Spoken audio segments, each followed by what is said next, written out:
Good evening. Call the special meeting of the Ames City Council for Tuesday, January 17th to order. And start off with the consent agenda. Council, does anyone like pull item number 1 off of consent? If not, entertain a motion approving consent agenda. Move consent. Second. Thank you. Roll call. Aye. Aye. Aye. Aye. Aye. Aye. Thank you. All right, moving on number 2, workshop on capital improvements plan, and look forward to hearing from staff this evening. So we'll turn it over to Steve and Corey. Thank you, Mayor and Council. We're going to present to you tonight the recommended capital improvements plan that reflect expenditures of about $309 million over a 5-year period, beginning with fiscal year 2023-24 until fiscal year 27-28, believe it or not. For those watching, I want you to understand that the projects reflected in the capital improvements plan are related to land, buildings, infrastructure, also major equipment and vehicle improvements. And along with that, there's a financial strategy for paying for all these projects, which is very important. Now, I know it seems like each year I lament about the challenges we face in preparing a long-range plan, and I can assure you this year was no exception. You're all aware that we are faced with rising project costs related to shortage of labor, supply chain delays, and rising interest rates, all of which have added to the cost of our projects. Projects that you've seen in past years may have been significantly increased in this document. Good examples of that you'll notice if you've looked at the document at all, you'll see the East Lincoln Way Water Tower increased substantially, and probably the largest increase was in our nutrient reduction project, which has a massive increase in it. Now, in response to these challenges and an attempt to provide a financially viable project, there's a common theme you'll see in this CIP. Some projects we delayed, okay? Others we eliminate altogether from the 5-year plan in order to respond to the rising costs of some of the priority projects which we've retained in the plan itself. Another move we made, it relates to the issuance of bonds for the Fitch Family Indoor Aquatic Center. We're going to issue bonds over a number of years, but the biggest issuance will take place in fiscal year 24-25. In order to mitigate the property tax burden on our taxpayers as a result of that issue, we've asked Public Works to cut back about $10.9 million in transportation projects in that year, so we can layer in this larger debt. Now, I don't believe that's going to hinder our efforts in our transportation improvements. Because of some of the challenges we face, we've noticed that we've had a backlog on some of the projects, the transportation projects, which were not able to be completed because of these delays. So therefore, I think this year of reducing the burden on new projects will actually allow the staff to catch up in that area. So you'll see plenty of work still continuing. We just won't add on new projects in that year. Okay? I have a question about that. Okay. If there are projects that have been delayed from prior years, so maybe they were programmed into a CIP that we're beyond now, so they don't show up anymore, but they're still waiting to be done, like they're 21, 22 projects that never got done or something.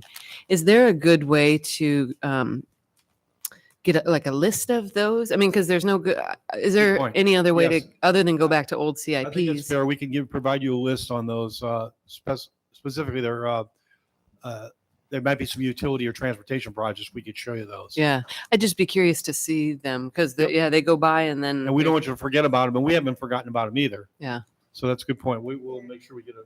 There is a list when you get that budget document at the end of each program section, like transportation and utilities. There's a CIP page that shows what is in the adjusted year, which would include everything that's been carried over that hasn't been completed yet. It might not break it out into maybe as much detail as you're looking for, but it breaks it out quite a bit. We'll look at that and see if that's satisfactory and we can do a better job. Okay, thank you.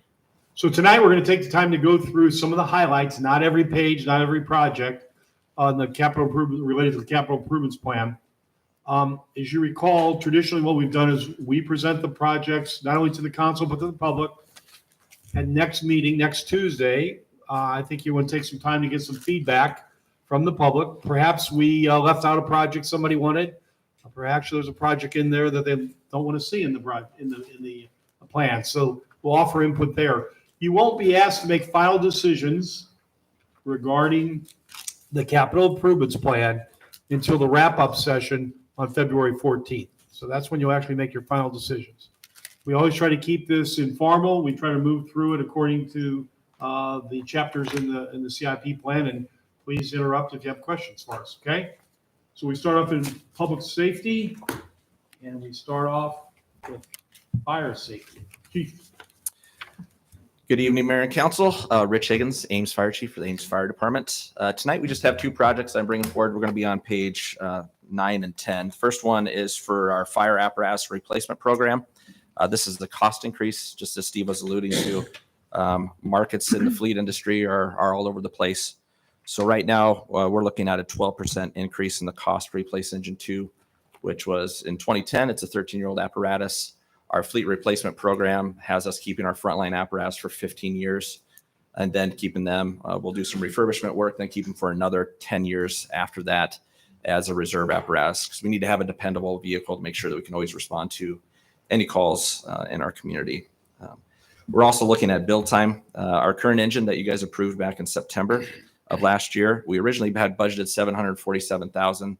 Actual cost ended up being $763,000. So we're starting to see that cost already. So now in 25, 26 with the Engine 2 replacement, that's a 12% increase, looking at that $892,000, which also includes money in there. The total is actually $996,000. That includes $125,000 to refurbish Engine 2 to hopefully maintain it for another 10 years plus. That's on page 9. Moving to page 10, this is a new project. This is our station alerting system replacement. The current system that we have in there was installed back in 2008. Here you see a picture of it. This is really the back end of how the system works. What it does, there's one at each fire station.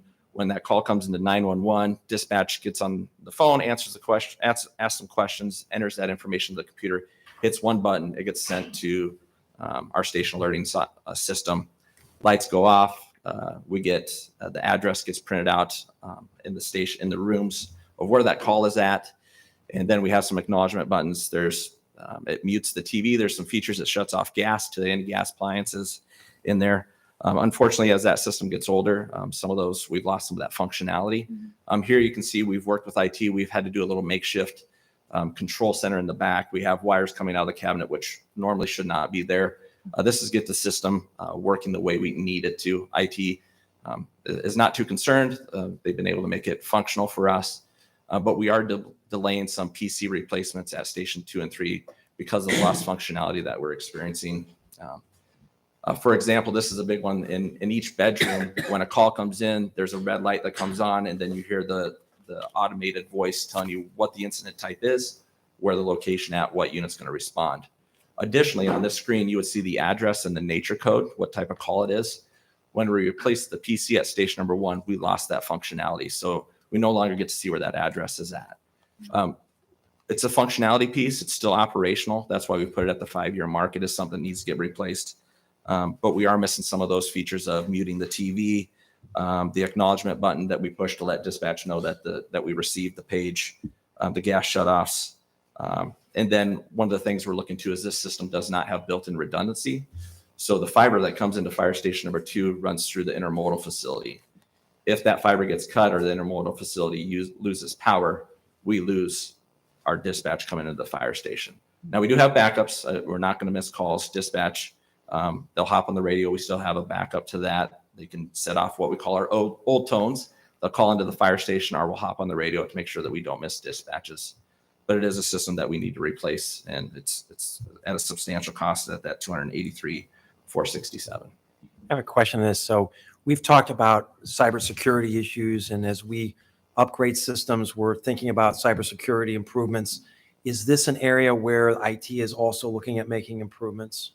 Absolutely, and that's why we need to move towards a new system. So right now, with stations 2 and 3 not being able to replace those PCs, puts us a little bit behind of keeping up with the rest of the replacement in the city of making sure that we have PCs and have that security piece in there. Yeah, thanks for that. And then I apologize, I should remember this. With some of the bigger ticket items like fire engines, are we using a sinking fund where we're applying funds?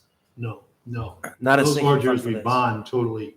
The impact on the operating costs would be immense if we tried to put a sinking fund away. So some of the smaller vehicles we do, but not the fire trucks that are $1 million or more. We don't. So those are completely bond. I Those are apologize. completely I should bonded. remember that. That's right. So, but are there some pieces of your budget of the CIP that are sinking fund In oriented? terms of vehicles, Mm-hmm. yeah, some of his emergency rescue vehicles and some of the frontline administrative vehicles are depreciated. So, and this is a Replacement funds. this is a sort of a global question as we approach budgeting. Does the environment of higher costs change the way we think about how we fund these sinking funds? And this is across the board whenever we have a sinking fund. So we were putting an X before because we know that supply chain and other factors are making these things more expensive. Does that change the way we think about budgeting for the sinking funds? Not to date, it hasn't been. It hasn't altered our opinion. So, and I'm not in a position to make a policy recommendation to council, but maybe to the finance team, it'd be something to think about. Is there a way in which we should think differently about the way we put aside money in our sinking fund in light of the new environment with inflation? That's all I had to suggest on that. Other question? Rich, we had engine 1 refurbished, right? We're having truck 3 refurbished right Truck- now. Yep. Truck 3, something got refurbished when we did the tower, Yes. right? Were costs on that as expected, or were they inflated because of all of these issues? A little bit of both. So we knew that that truck had some chassis issues just with the amount of rust that was going on, but we did not anticipate the cost being as high as they were. Yeah, so it was a little bit of both. It was inflated, but we also knew that there were some issues with the chassis that needed to be addressed. So how much confidence do we have on the cost for the replacement of engine 2 or the refurbishment of engine 2? We have some. We won't know until we actually bring a vendor in to come in, and that's what they did with truck 3. They came in, evaluated, and gave us a list of here's what we can see on the outside. Once we tear it down, we'll have a better idea of what really needs to be done. And that's what happened with truck 3. Once they got it into the shop, took the body off, the chassis apart, that's when they started to discover some of those other items that need to be addressed. Thanks. Other questions? It is interesting. I think they told you before that Corey Mellis in Fleet Service will tell you, even when we have a budgeted vehicle for the coming year, the delivery date might be a year before we get it. It's a brand new vehicle, not refurbished.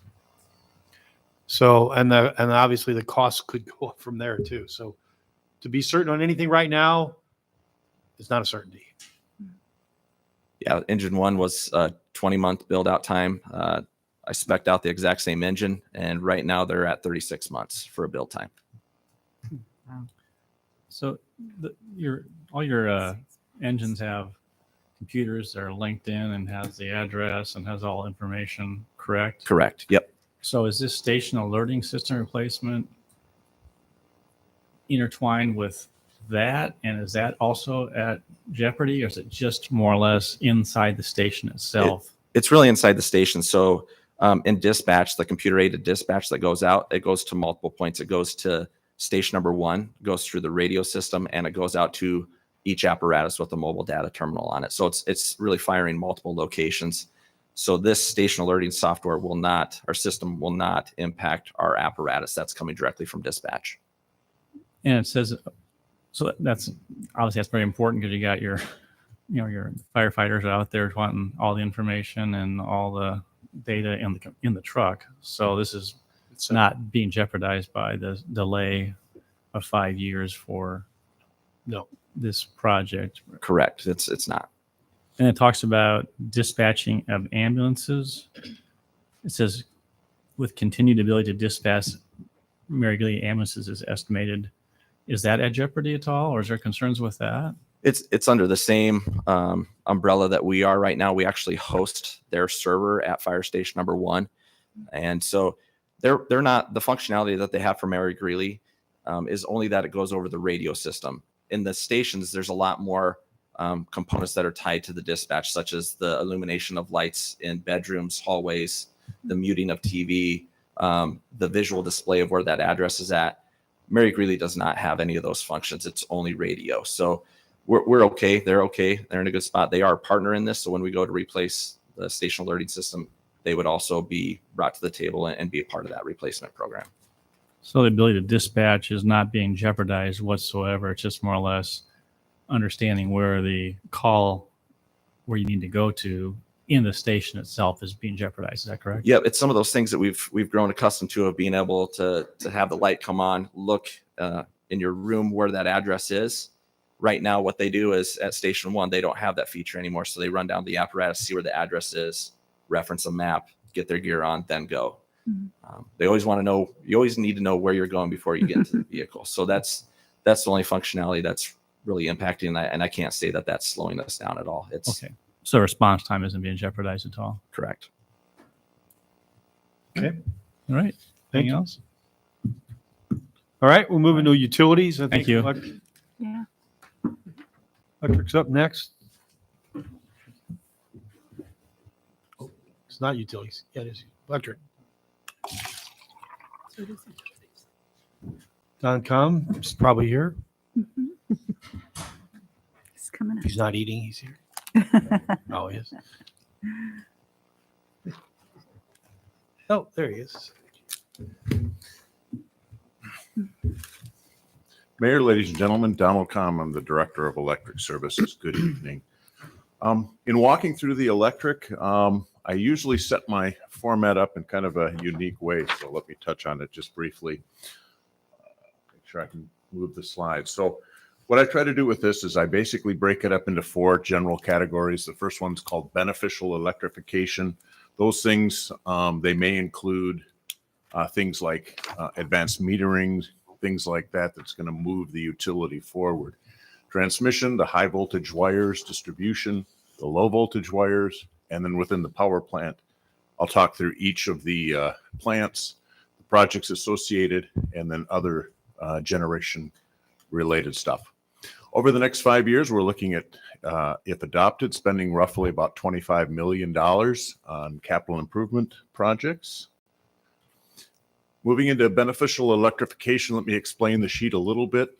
So if it's black or not in red, it's a lot of these projects you saw last year. Some of them have been delayed, but I try to highlight the ones that are new or where we've added money or asking to add money to it. The page numbers listed up there are the page numbers you'll find in your book.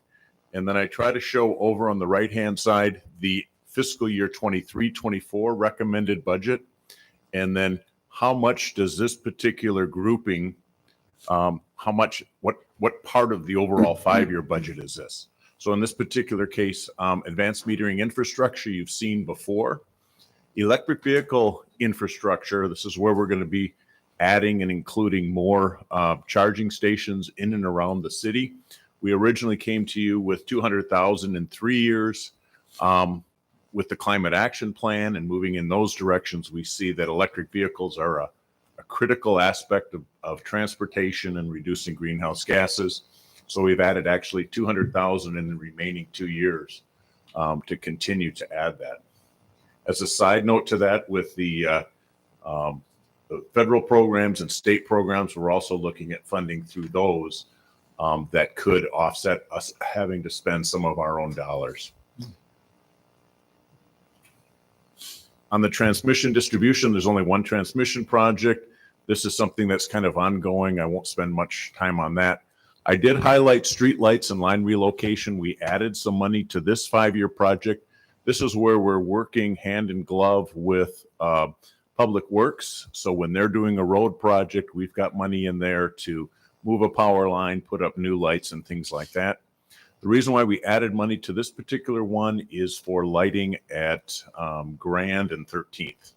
So we wanted to have money in the second year to enhance lighting in that area as that project comes on.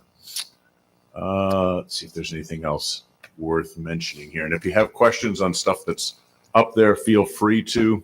Again, I'm trying to highlight the ones that have changed. So everything else up there is pretty much where we saw it last year. The biggest thing that you will see on the sheets is because of materials and things like that, we've had to delay a lot of projects as long lead times are 1-2 years in trying to get equipment. In terms of transmission distribution, that accounts for about 38% of our overall budget. Don, on your Yes, sir. universal locker room, page 21, Yes, sir. you took some bids and that went way over. You had budget for some work. That's actually a different project. That universal locker room is in the power plant, and we had estimated the cost for the entry and the bathrooms to come in at $500,000. The one bid we received came in at $700,000. We're looking at tweaking that bid package and sending that out. This one is actually out at the electric distribution office, where again we're trying to prepare ourselves for a more diverse workforce. Presently, with the exception of a couple ladies that work in the front office, all of the individuals that work out in the field are all male, and we want to be prepared. So as the workforce diversifies, we will have locker rooms available for women and other people. Any other questions on that one? Don, I was glad to see the substation security rising to the top on this because of the things that have occurred nationally. Do we anticipate any delays in getting that substation security in place, or are the components things that we might typically expect to be available for us? Very good question. Substation security is one that should have been highlighted. Thank you for bringing it up. It's the second bullet underneath the reliability improvements. As council is aware, across the country now, they're having vandalism, to use a polite term, in attacking and doing damage to substations for rather dumb reasons out there right now. Substation security, what we're looking at there to begin with is the substations that we have chain link fences. It's easy to see in, it's easy to look at that. We're looking at some way of hiding or covering that up to make it more difficult for a potential problem to see something in there that they can hamper with. We're also looking at adding better cameras and things like that so that we can catch them. If somebody wants to do something in a substation, they'll find a way to do it. And it's ironic that historically we designed substations with high berms so that the local people don't see it. High berms is the exact opposite that our chief of police would tell you want to do. So our goal, we'll never make it fully impenetrable, but we want to make ours less of an ideal target than something else out there, so that they'll think, well, there are too many homes near ours. Somebody's going to hear me. Somebody's going to see me. I'd rather go somewhere else and not mess with that. But substation security, unfortunately, is a concern that I think every utility has these days. The type of stuff that they do into the substations, it's not easy to fix sometimes, and that creates longer outages and things like that. We're going to do everything we can in the short term. And then we'll look at long-term substation designs and see what we can do. Do we have spare parts that if we did have an active vandalism, do you have spare parts on hand to be able to get it back in operation? For many of the parts, yes. We have critical parts that I'd rather not talk about. Okay.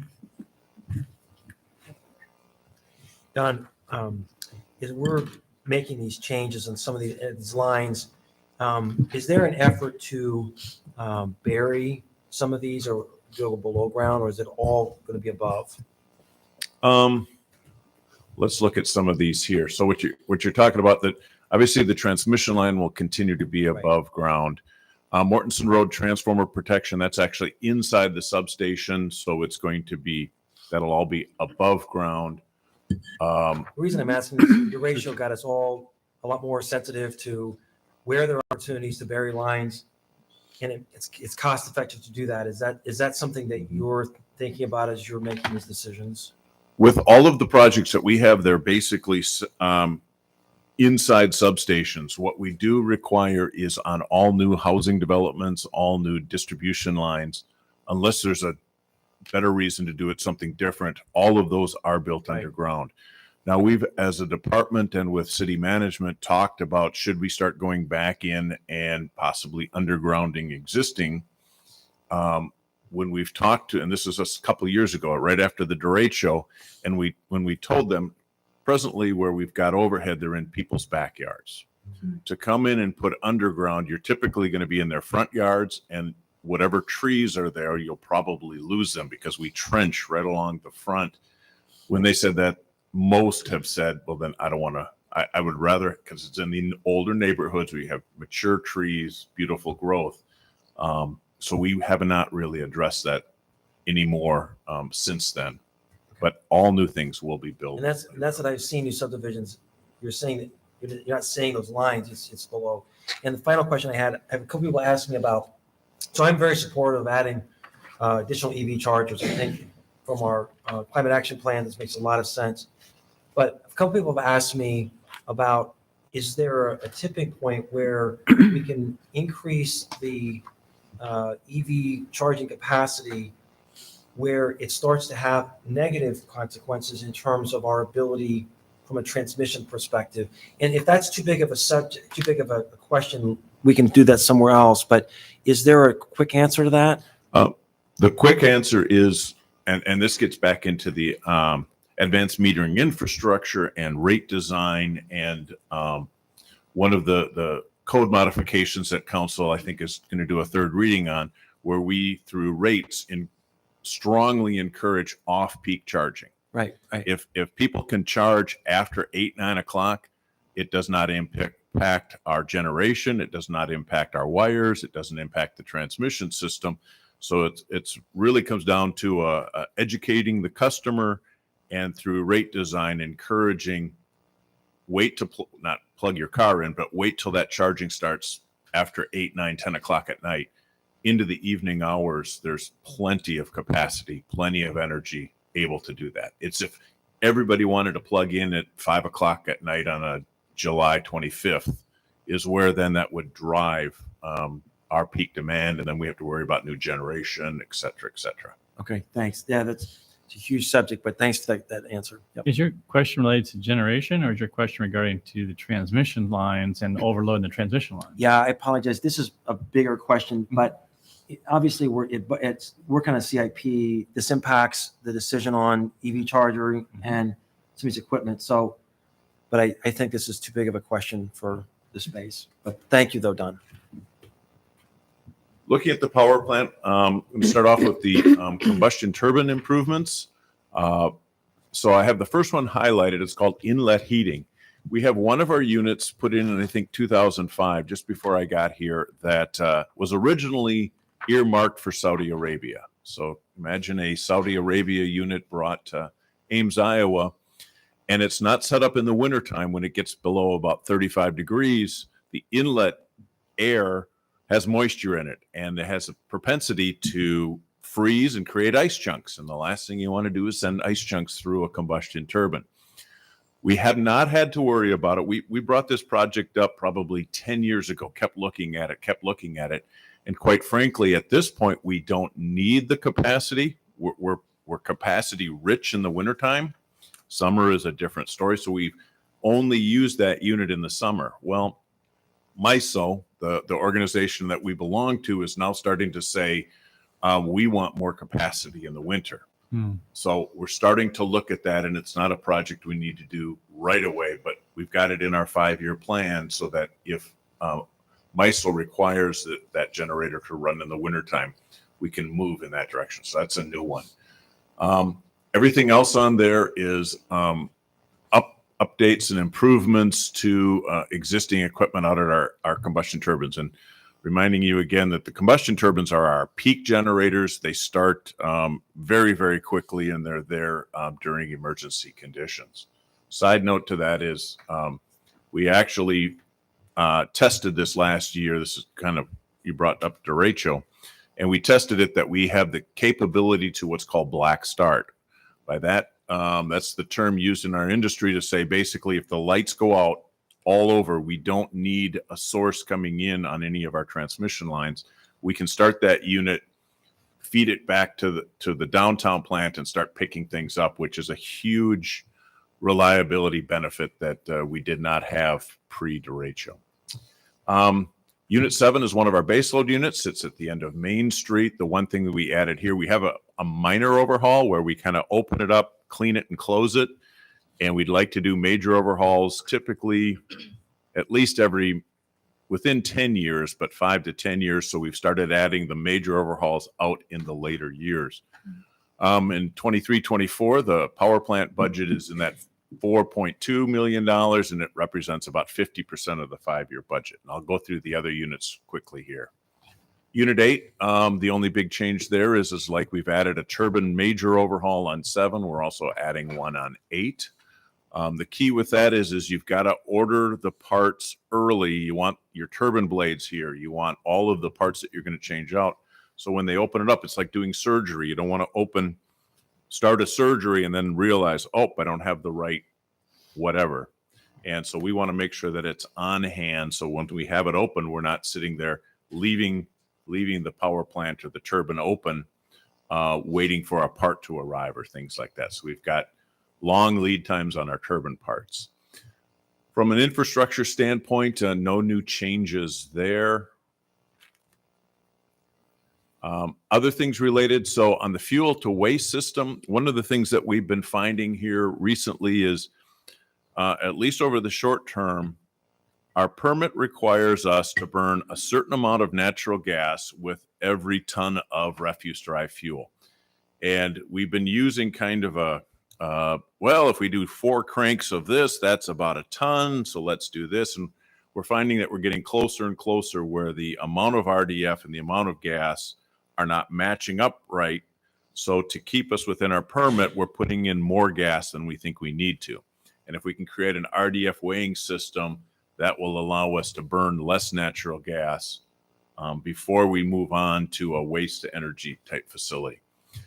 The other things we're still working on, the bin renovation that sits over there in the coal yard.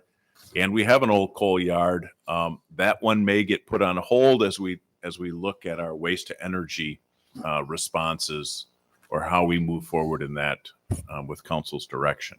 So that bin has been, ever since I've been on council, we've basically been taking bids and it's overbid, and we redesign it and overbid. So where does that stand now? And are we just putting that on hold altogether right now? So right now, the last time we went out for bid, it came back quite a bit higher than the money that we had in there.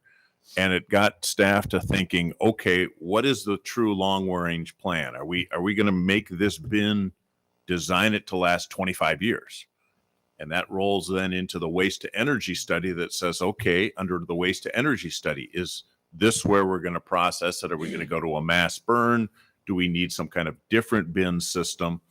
So where we're at right now is we went back to the engineer and told them, if we have $4 million to spend, what's the critical stuff that we have to fix in there? You know, it's not structural, it's the cortan walls that are eating themselves through, if you will. So I'm envisioning probably in February, we'll be going out for bid with a modified request for proposal, greatly narrowing the scope and keeping it within the money that we've allocated for that. So what's the $300,000 for then? The $300,000 is for way out. We want to move from AC to DC screws in there. Or it might be the other way around. But it's just further modifications in the 4 to 4 year period that, again, may slip if we do something different with the waste to energy. Okay, I see that in the description. Thank you. So DC to AC. I can't remember if I said it the other way around. So the key points, basically, what's impacting electric right now are material lead time delays have caused staff to push projects out. You'll notice many of the project status is delayed, so that we can ensure that we have the materials here on hand and get the project done. We continue to put about 50% of our budget towards the power plant. We want to make sure that that's reliable, continuing to burn refuse-derived fuel, and keep the electricity, keep the lights on here for our customers. Beneficial electrification, that's with the advanced metering infrastructure, that's with EV charging. Council just looked at rebates. I think it was the end of December that we looked at new rebates that help to support the climate action plan and things like that. So we want to be ready as council gives us the further direction on the climate action plan. We want to take those steps so that maybe we'll be a year or two ahead of the game and be ready to implement things. And then I mentioned the boiler life itself. We continue to spend money at the power plant to support the power plant. We're going to continue to need it no matter what happens with waste to energy. But then the last piece of it then is the waste energy study, and where do we go for the next 20 years, and what are we going to do with the county's garbage? Don, on page 39, you have underground storage tank removal. Yes, sir. That's out like 3 more years. Are those tanks empty right now? If they're not empty, they're close. I know for a while there we were sharing the low sulfur dyed red diesel fuel that we were allowing other departments to use within the city. We were slowly emptying them out. According They to may the, be empty at this point. I'd have to check. according to the description, said we haven't tested the ground. We haven't done any testing since 2011. That is correct. So for 12 years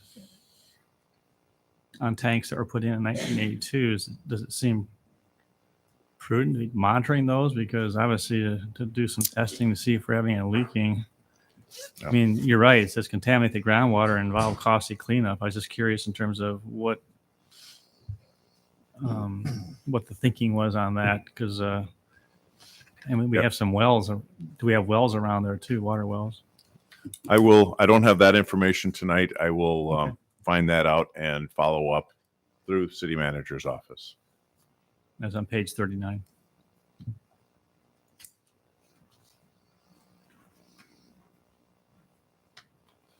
Are there any other questions? I had a question on page 31 with the power plant fire protection system.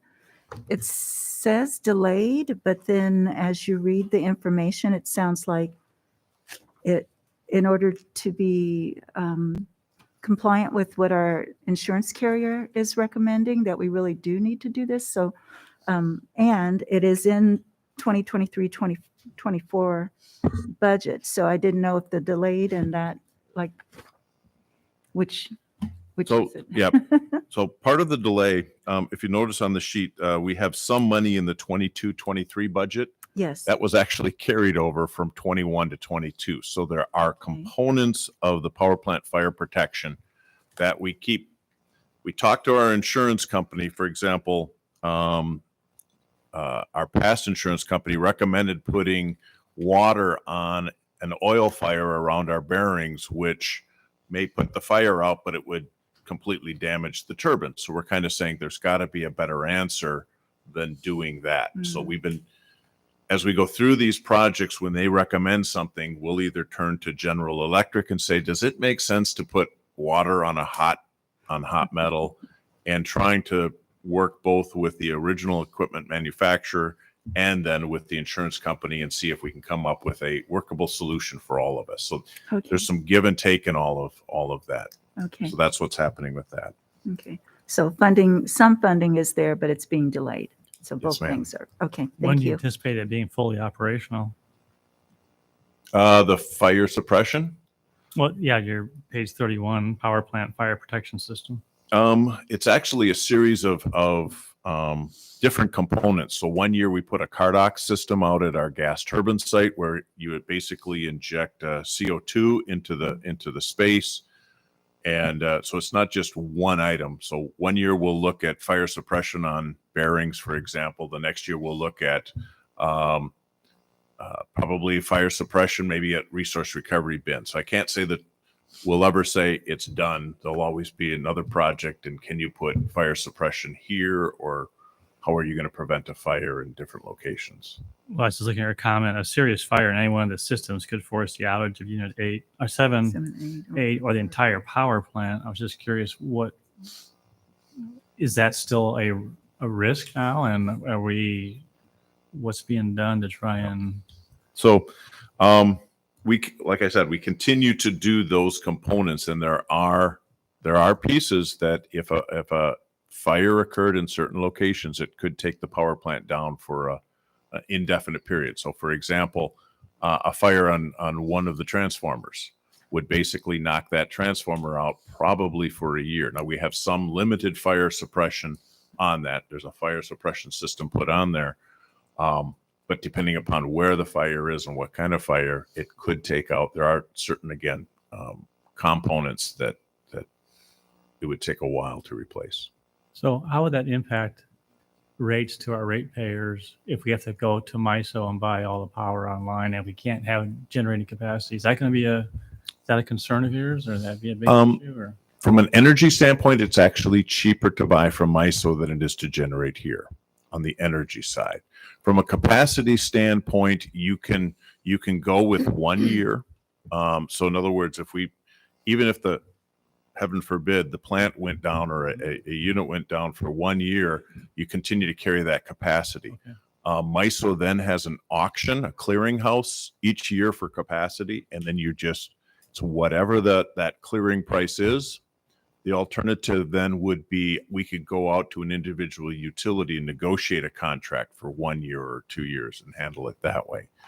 The other piece of it, and Bill Walton in Human Resources would know more, but I believe we have a $500,000 deductible. So from that standpoint, the cost of repairing and replacing, we would be on the hook for the first $500,000, and then they would pick up the remaining cost.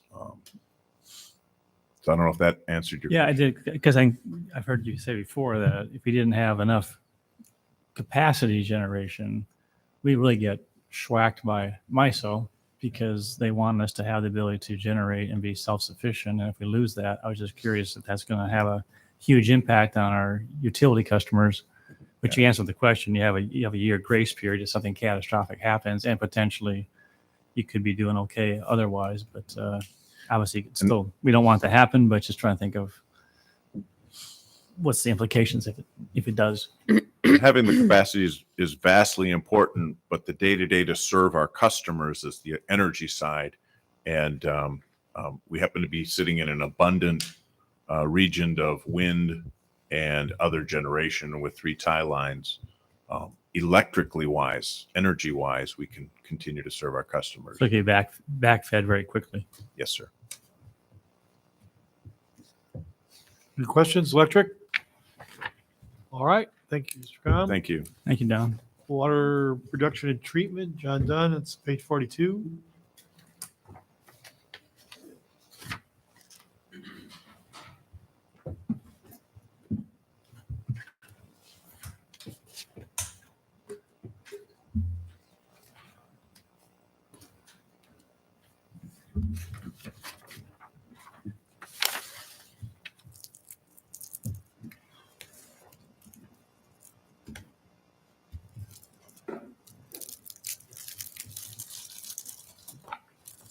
Good evening, Mayor and Council. John Dunn with Water and Pollution Control Department. As I always do when I start the CIP presentations, I like to introduce a couple of the folks who are actually making these projects happen. So with us tonight from our administrative group is Matt Jacob. Matt's an environmental engineer with us. And Dustin Albrecht. Dustin is the environmental specialist in the administrative group. That was everyone who made it this evening.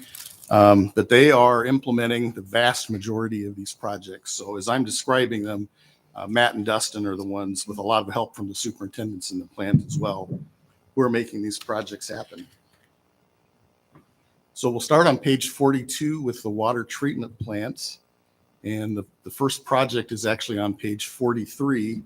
And this is our plant facility improvements. And it's a collection of small standalone projects that are not a part of a bigger CIP project.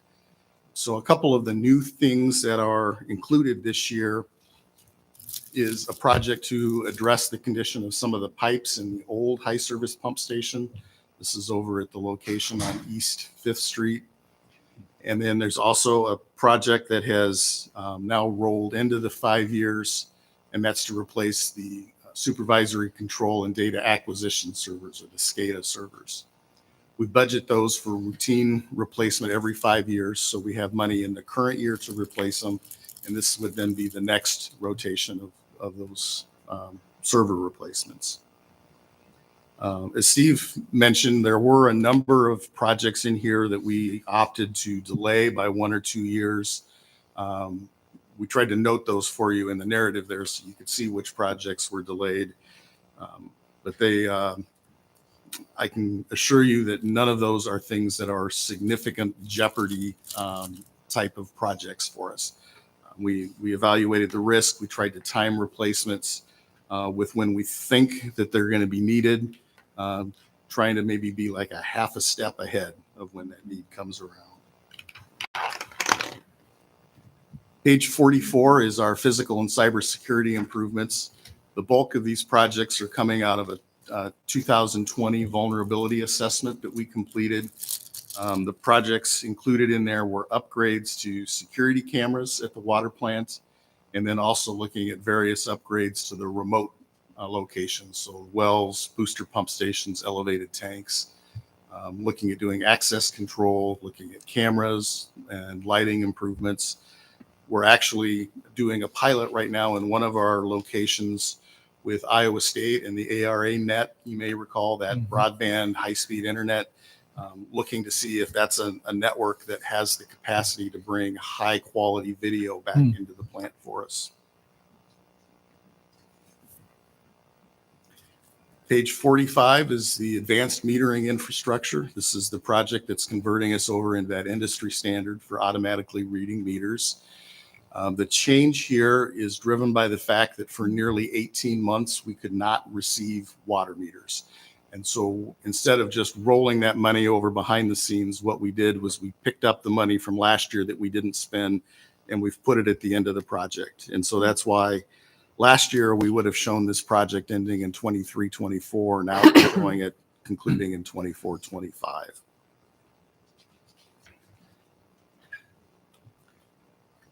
Page 46 is the next round of the periodic monitoring of water quality in the lakes at Ada Hayden. We try to do these every 5 to 6 years. And when we do the studies, we do 2 back-to-back summers so that if we have a year where it's extremely wet or extremely dry, we don't get a skewed picture. We get a chance to see a couple of years worth of data. And so these would happen during the summer of 23 this summer and the summer of 24 next year is when these rounds of monitoring would take place. John, if memory serves you right, we had some kind of communication a few years ago that was passed on to you from, I think, some individuals in Iowa State or some residents that had some input on the monitoring. Do you recall that? If not, I can try and find that. I remember email. that. They were recommending that we monitor this more frequently, and then we got feedback that really wasn't necessary. And wasn't it also in terms of the system, the process by which it was being monitored too? I don't know. I'm just trying to. Yeah, I don't recall. Okay, I'll look and try and find the email and forward it to you. But I just was thinking maybe time to pick it up and look at. I had the same question that I worried that if we weren't capturing this quickly enough, if there was a problem, we couldn't get out in front of it. But you and your staff sort of assured us that was the standard of care in terms of the period of frequency. Right. One of the questions I had was not so much Ada Hayden, and I'm fine with what we're doing there, but remind us, aren't we all still monitoring the rivers that run through Ames as well? Yeah, we do have an ambient water quality monitoring program. It's looking specifically at bacterial levels in the river. So we're not looking at nutrients per se, but we're looking at bacterial. indicators that may suggest either an illicit discharge or a broken sanitary sewer or something like that. Okay. Thanks. Page 47 are improvements to the lime lagoons. These are the large cells where we hold the lime softening residuals from that lime softening process. They're allowed to dewater and dry, and then every fall we have a contract for someone who comes in, will excavate that material, and then it's 100% recycled as an agricultural lime agent. So it's all being beneficially reused. The project in the second year is to replace under drains and replace decant pumps. We did that in one cell a couple years ago. We wanted to wait for a couple years, see if we thought it was effective. It does turn out that it was effective, and so we're going to recommend going ahead. And then out at the end of the 5 years is the element that we delayed, and that's the construction of a new dewatering cell. The reason we delayed that is partly because the improvements we're making to the existing cell have been effective, so we're generating some more capacity. And then we're also finding that as we operate the new water treatment plant, that it's generating a slightly thicker and easier to water sludge. So we're comfortable delaying that improvement for a few years. Page 48 is the Prairie View Industrial Elevated Tank. We did slide this tank 1 year in the schedule compared to what you saw last year. But we've got the ability, we can move that forward as needed if growth in the industrial park were to suddenly take off and the need were there. Steve mentioned earlier, this project did see a significant cost increase. When we were updating the pricing, we got quotes from 2 elevated tank constructors and averaged them together. So that's how we came up with this price.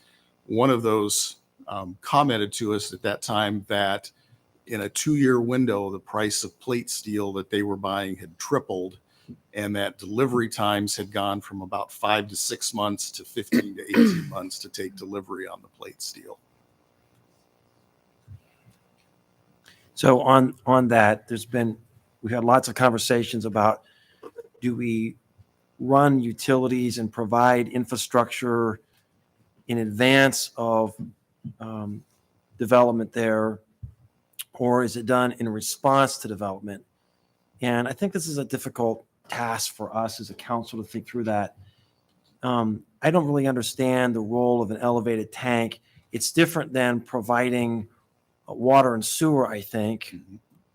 But, and maybe this is a Steve question, how do we think about something like this with respect to, does this discourage the development if we push this back a year, or is this something that we can just? We'll respond to development right there. So there's an art to this. You can always put in infrastructure, like you said, ahead of it. You're making a major capital investment that's not being used, so we don't want to lag behind. But you've seen the pace of development out on the east side. It has been robust, so there's no reason for us to build this kind of tank right now. So we're always watching it. Okay. It does speak to the fact that whether it's the lines themselves or the elevated tank, I think that speaks to our targeted industry policy. So we want to make sure we try to attract industries that I think are not large users of water and sewer. That will help us. Doesn't mean they don't have any, but there is what would be more of an average type of use for a major industry versus some of the industries. And, there are different industries that use substantial amount of water and sewer. You want to guard against that because there's going to be substantial capital investments there. These don't pay back very rapidly. You understand. They take more time to pay back water and sewer lines than you'll see. So we will be following it, and we will be able to respond in advance. But there's no reason to advance it now, given the pace of development out there. Okay, Yeah. thanks. And actually, from a water quality perspective, we wouldn't want this out there now because there's no use. There's nothing that's turning that water over. Oh, that's helpful. Yeah. Page 49 is a continuation of a well controls rehabilitation project. A few years back, we replaced the programmable logic controllers in 10 of our 22 wells. This is coming back and making that replacement. in the remaining wells. Page 50, the SAM pump station improvements. This project is to add the fourth pump into that pump station. When it came online roughly 20 years ago, it was installed initially with 3 pumps and space for a fourth. We've been closely watching the growth of demand in that western pressure zone, and we feel like that this one can be delayed a couple of years and still be able to meet our service goals in that pressure zone. And then page 51 is a project that would construct a new 5 million gallon ground storage reservoir on the east side of the river at the new water treatment plant. So the photo here, this is the 5 million gallon reservoir located at East 5th Street there at the site of the old plant. Constructing finished water storage at the new treatment plant will really finish the design concept of having both pumping capacity and finished water storage on either side of the river. So that gives us that redundancy. It'll give us 2 locations that we can pump a full maximum day demand out into the distribution system. So we would still keep the existing 5 million gallon reservoir and add one more. So you have 10 plus the water tanks. Is that right? We would. Yeah, actually at the old site, there's a 5 million and a 2 million gallon reservoir there They're still being used. that are still being utilized. Yep, that's correct. And about how many days does this buy us as a city? I have no idea what that buys us. Our average day demand is about 6.5 million gallons a day. Peak day would be 9.5 million gallons a day. So right now we've got ground storage at the old plant site, roughly a single day of peak or of average day demand. This would give us nearly that again at the other plant. I mean, it's a lot of water. Just I guess I assumed that with that much water, it would buy us more time. I don't know. We've Well, you ever have had to this understand, if we conversation. were in an emergency situation, we would call on our citizens to cut back to only Right. necessities. And I'm confident they'll respond. So you will not have a peak day operation during a disaster. It would still use up a substantial amount of water, but people would stop watering. They'd stop a lot of things that are more voluntary efforts. They would rally around us. So we might be able to stretch that. And hopefully we'll be able to take corrective action in the short period of time that's available. Remember all these things, this is like planning, putting that in there. We're going to throw that out there, put it in there as needed. That's what a plan is. It needs flexibility to accelerate it or pass it back. The challenge for us is all these things are very costly, from electric to water. And we also have to be cognizant of what it costs in terms of rates for our customers. And we always try to balance that, which is very difficult to do. So you'll see what we've done here. The reason we've slid some projects in water and water pollution control, so we can still maintain the rates we projected for you last year, rather than just say, oh, the nutrient reduction went up $40 million, so we're going to now raise sewer rates 20%. It's a balance. Mm-hmm. It's a tough balance. A lot of needed projects, but we have to be cognizant of the impact on our ratepayers or in terms of fire trucks and all that on their property taxes. And that's the balance the department heads have to grapple with all the time. Yeah, so if we move forward then, page 52 is the summary for the water pollution control. And the first project there on page 53 is that nutrient reduction modifications. So these are the treatment upgrades needed to achieve the goals of the Iowa nutrient reduction strategy. We did a feasibility study in 2018 that council endorsed, and we submitted it to the Iowa Department of Natural Resources, and they approved our plan. That plan was to move in phases over the next 20 years towards a project that would ultimately, at the end of that period of time, meet the goals of the Iowa nutrient reduction strategy. So last summer, we did hire an engineer and have started the design process. And next month, they will be wrapping up the conceptual design phase. So that's where we're at. And so the cost estimates that you see here are based on the project as it exists today at nearly the completion of the conceptual design phase. So I think in Steve's letter talked about this went up astronomically. When you did the study, was part of the criteria for selecting the solution based on economics also? And if so, going up, huge amount of money, would that change your opinion in terms of the appropriate way to approach dealing with the nutrients? Well, I'll say that during this conceptual design phase, one of the first things that we did was a technology selection process. So we looked at essentially 3 different mechanisms for achieving the goals of this. And we had initially selected an alternative that was even more expensive than this, just because it had some tremendous operational advantages to it. But as we went through that conceptual design phase, there was a point where it was a proprietary system. And so we were kind of at the mercy of the vendor. And at one point they came back and told us, and maybe it was legitimate, but they told us if we were going to construct round basins instead of rectangular basins, that the cost for the aeration grid was going to go up by $1 million per basin from what the original estimate was. That didn't feel right to us, and it really just reinforced that feeling of being at a vendor's mercy when we're dealing with a proprietary system. So we have gone back now to a different system. I still believe very robust. It's a system that our operators can manage effectively, but it's an open system. There can be multiple vendors on it, bidding on it. So I don't know if I quite answered your question. Yeah, But yeah. If memory serves me right, a few years ago, and I used this when I'm talking to legislators. That is, you said that for us to try and reduce 7% Mhm.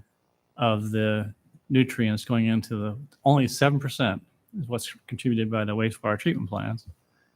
If we cut it in half or 3/4, we're going from 7%, obviously, down to 2%, 3%. And 93% of it's coming from farm fields, drain tiles, whatever. Mhm.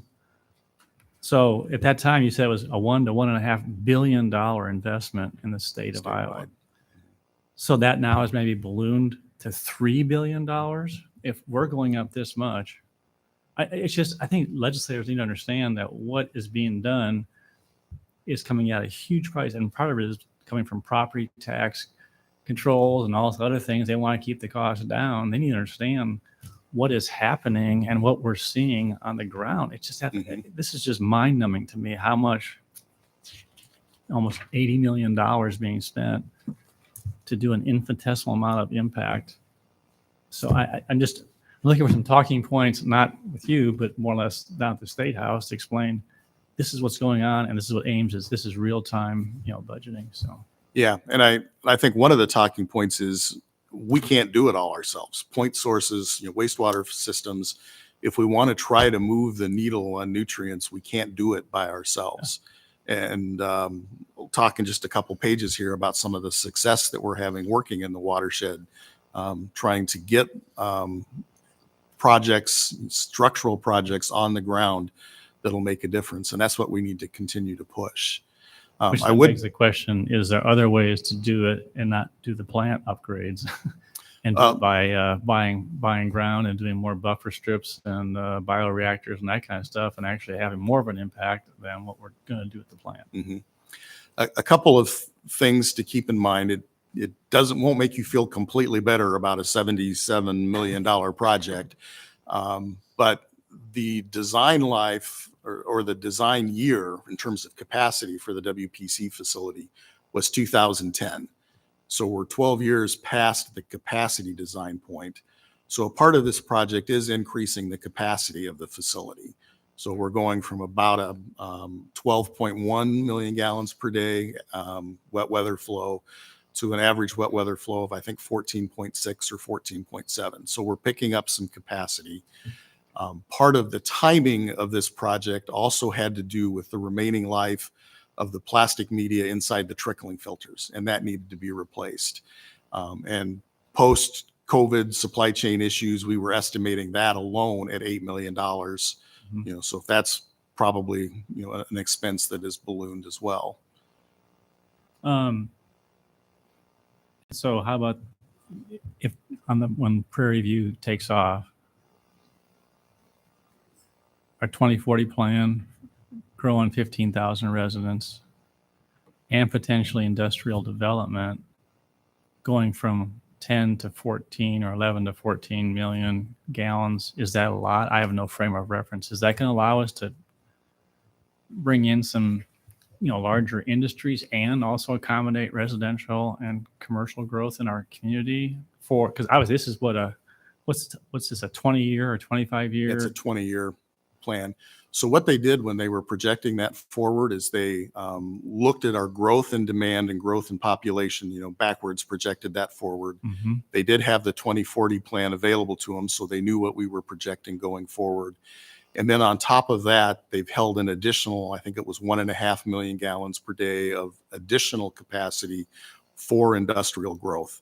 And that, as they were projecting forward, normal growth in industrial loading was built in there.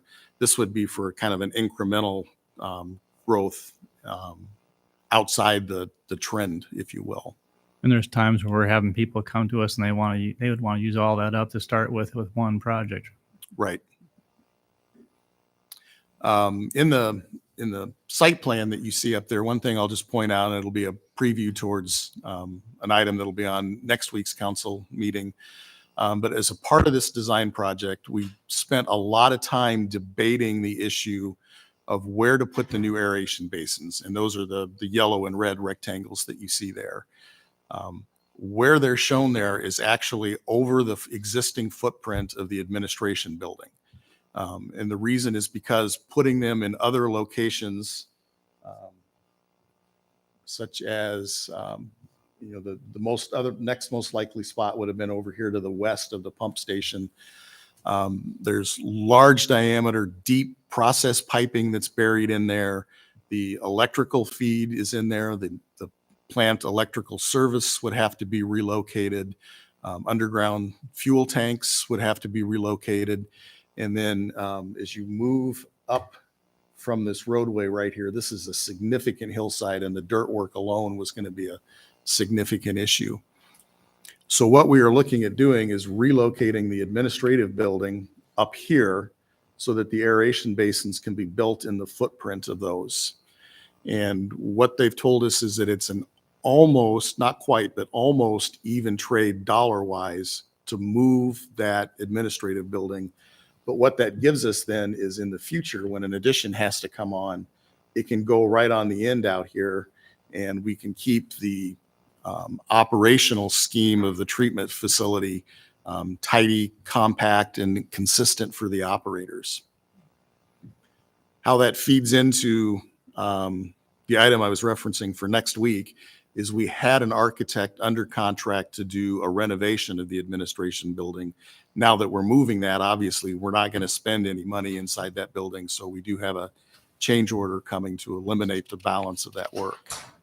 How would you access the building if you grew the cardinal and gold? Yeah, the access drive would have to be rerouted around it. I mean, if you continue adding on to it, would you be eliminating access to your administration building?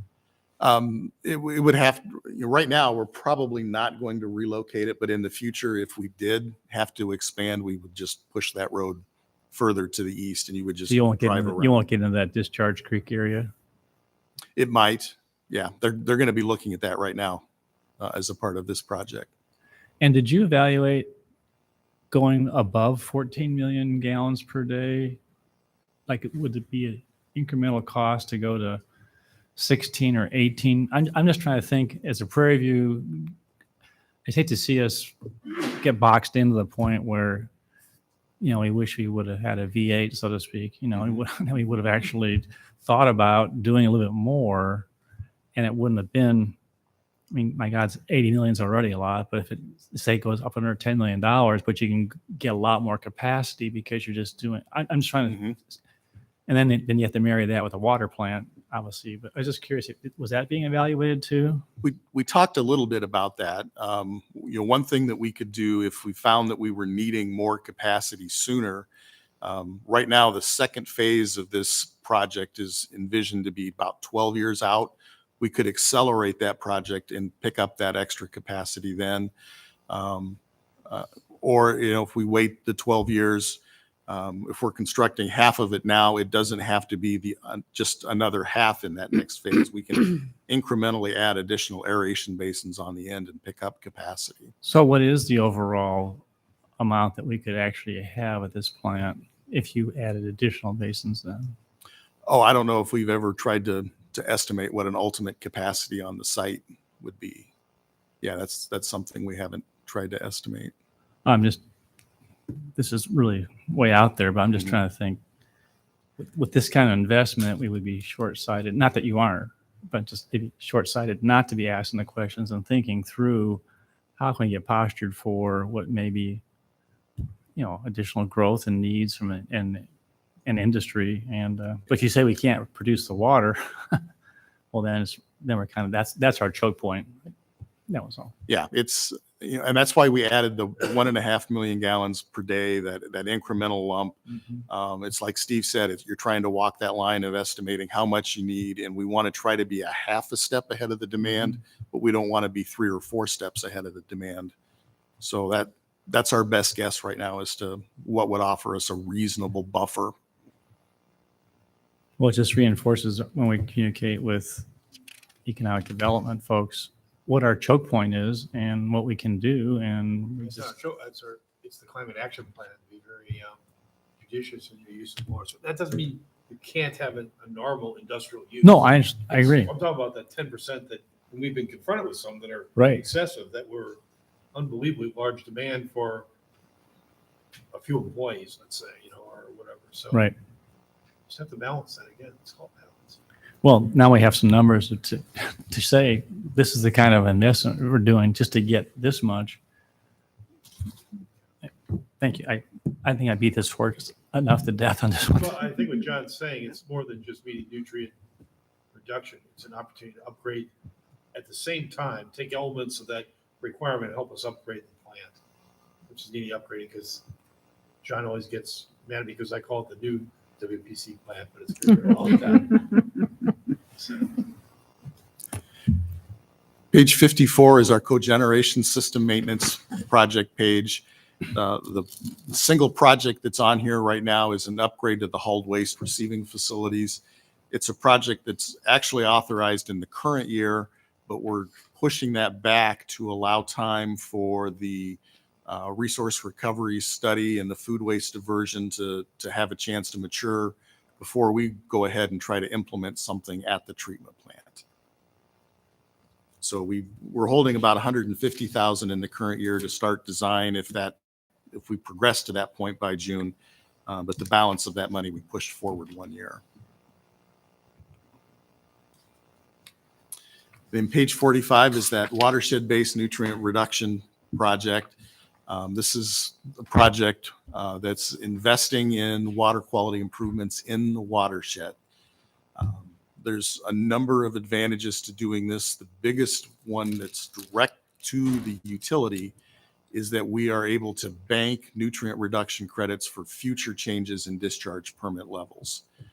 So we've got that available, and if the DNR comes and says you need to reduce an extra X pounds, we've got it in the bank and can show that we've already done it. I have a question on this one. Mhm. So many of these projects, the sizing and scope is commensurate with our city and our needs in the future. But for something like this, how do we go about sizing a project like this? How do you know what the right size of project is?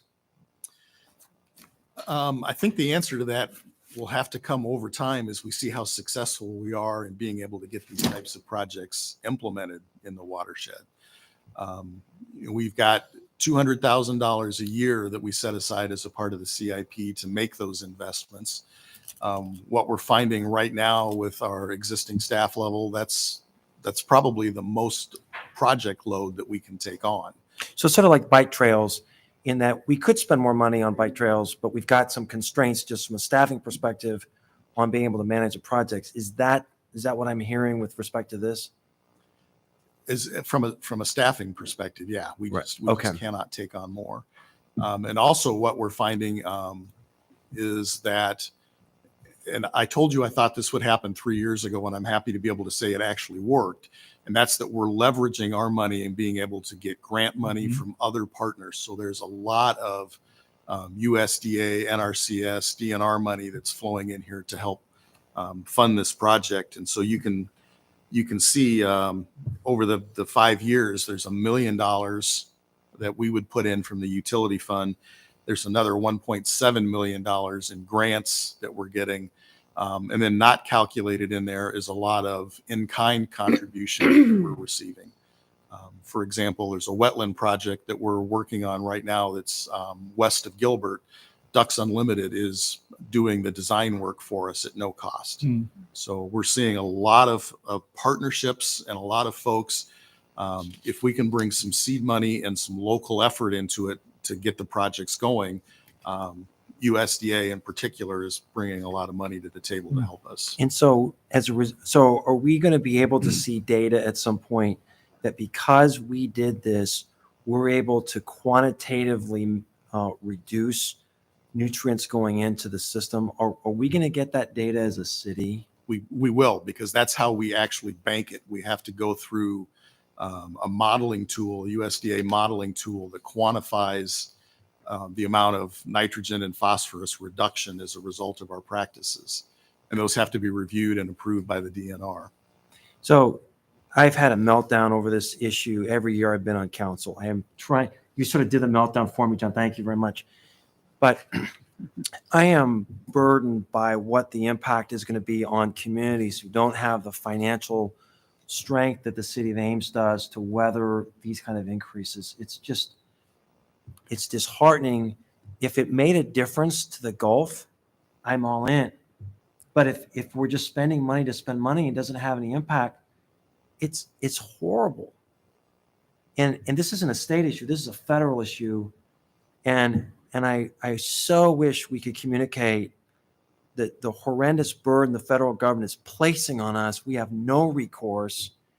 And it's taken dollars out of the hardworking taxpayers to pay for something that accomplished nothing. By contrast, this is a great project.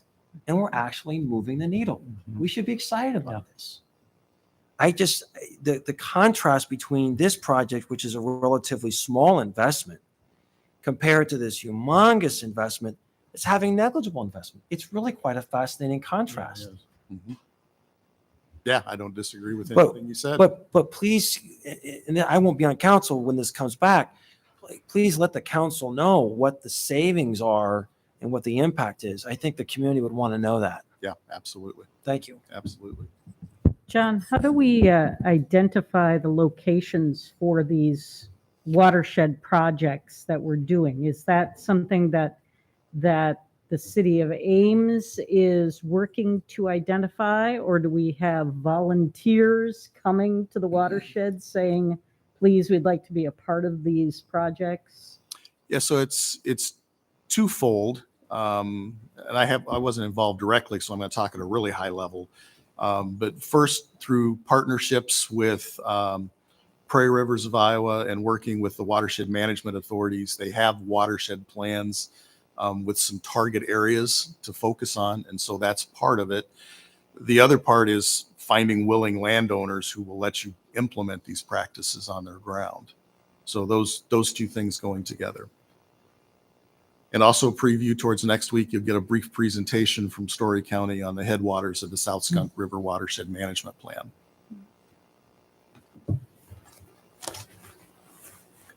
Page 56 is the WPC plant improvements.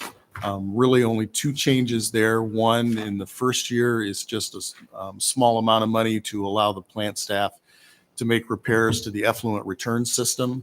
That's where we're taking the treated effluent, bringing it back through the plant, using it for pump seal water and bearing lubrication and things like that. And then in the fifth year, And this is a project that's been included in the rates for several years, but it's finally moved its way onto the page. And that's replacing the variable frequency drives on the raw pumps.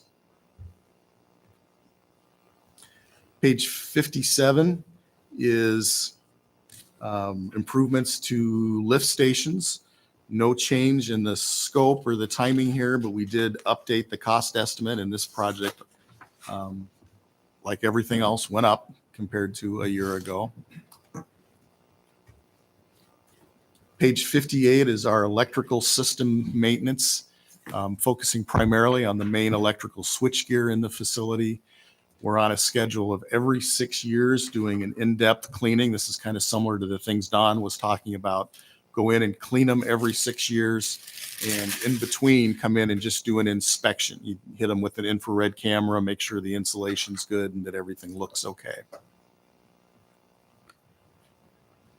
And then our last project on page 59 is maintenance to the clarifiers at the facility. This project will be repainting the steel structures in those clarifiers. We had wondered a year ago if this project was going to still need to be there or not, because we weren't sure if those clarifiers would be retained or if they would need to be replaced as a part of the nutrient reduction.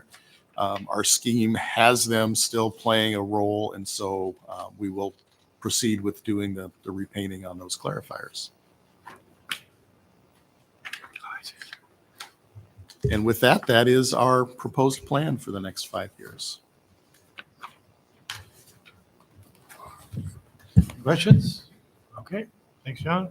Thank you, John.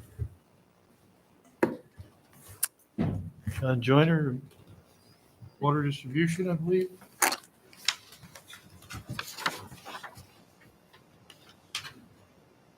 $64.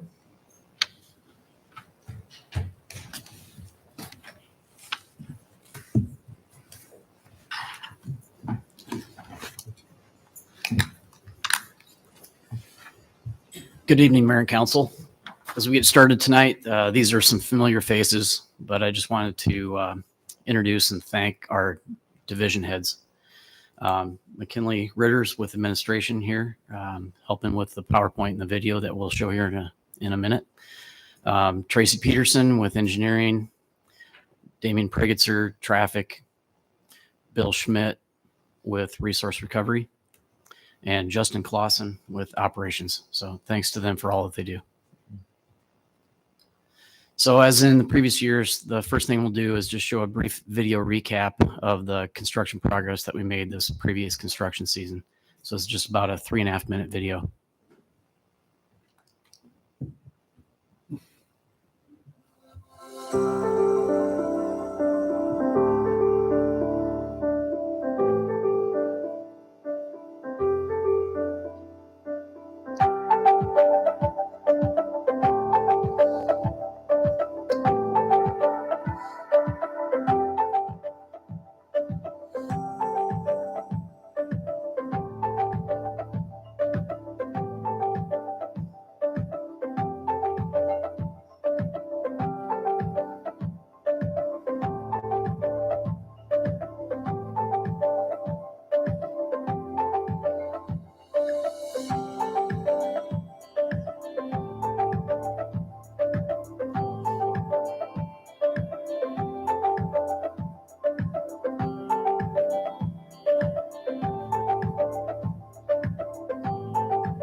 So a lot of good things happening, and you can see we continue to push the construction season all the way till the weather allowed.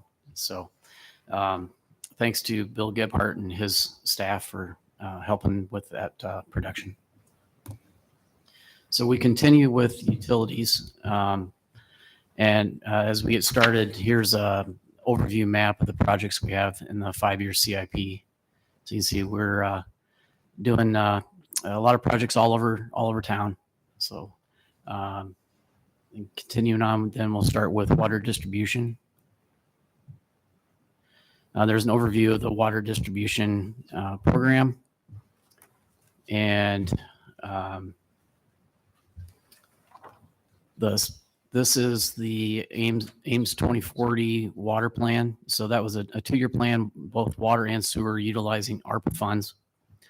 So this will be the last project on the water side. And this water main extension down US 69 from Ken Merrill will open up that southeastern growth area.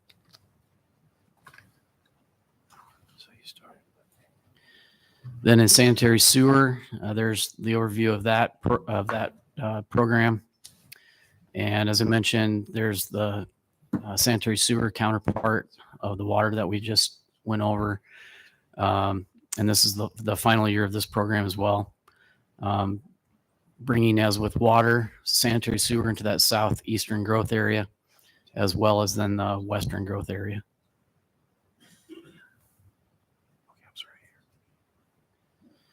Then in stormwater, there's an overview of all the programs we have going on in stormwater. Those highlighted programs I'll show here. I just want to go over briefly. Stormwater erosion control. We're on the west side of town in the College Creek area on South Dakota, and also then on North Dakota. That'd be the Clear Creek watershed. And then we have improvements at Innis Grove Park around the restroom and shelter area. Low point drainage improvements. You can see the 2 locations we have there. The south part of town, Garnet, I believe that street is. And then also then on the western side of town, Oklahoma, Idaho, and Idaho Court area. That's a very flat area. So that area, if there's heavy rain, experiences ponding. So that'll be a big improvement in this area. John, have we gotten any feedback from people who live around the areas where we have been making these improvements to say that they're helping? Yeah, definitely. Yeah, these are a big help to the neighborhood. And then in this program's instance, these are low point areas that flood in street areas. So that allows access to continue during rains that otherwise would be hampered by these low area flooding. And we've received quite a bit of neighborhood input about that Oklahoma and Idaho area. So there's a lot of anticipation for improvements there. Then stormwater quality improvements will be in the Sturgis acreage area. That's just on the west side of Hyde Avenue, and that area has a tributary that goes into Ada Hayden Lake. Then rounding out utilities, we have resource recovery. So I don't have anything in particular to show here other than this program is just for the larger maintenance activities that we have at resource recovery. We also have, of course, maintenance activities programmed in the operating budget. These are the bigger ticket items to keep the plant running efficiently. So how does our status sort of in process on thinking through waste to energy, how does that impact the decisions on CIP? Can you give us some general principles? Sure. So Yeah. everything could be as if we weren't doing it, or it could have some kind of influence on investments. Right. As far as programming, we programmed as usual. So in other words, by keeping the plant in operation as is, keeping the operation with electric as is with the current units there, knowing that we'll continue to look at, and if council should so choose, provides direction to go with a different system, then we'll modify accordingly.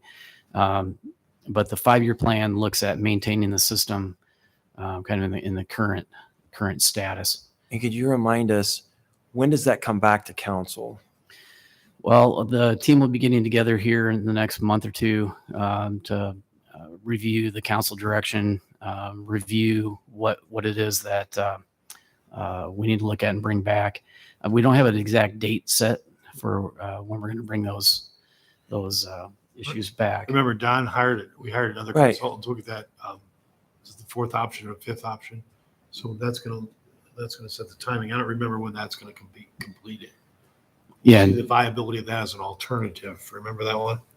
So we have to certify this on February 15th, right? Something like that. But depending on what we do, we could always come back and amend the CIP, couldn't we? Sure. Yeah.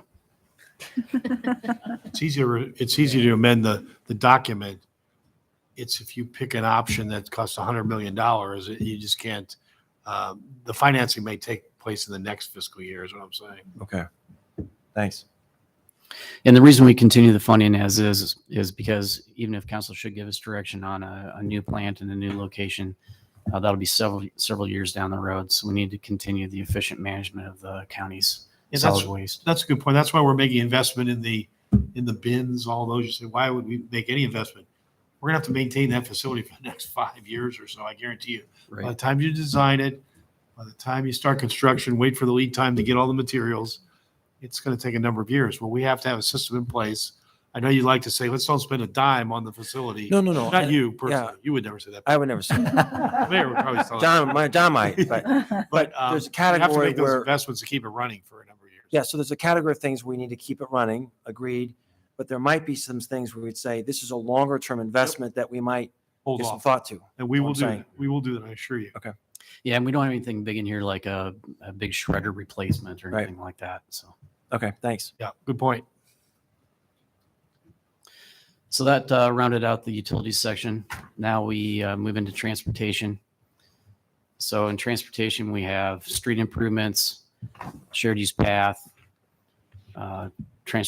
traffic improvements, and street rehabilitation.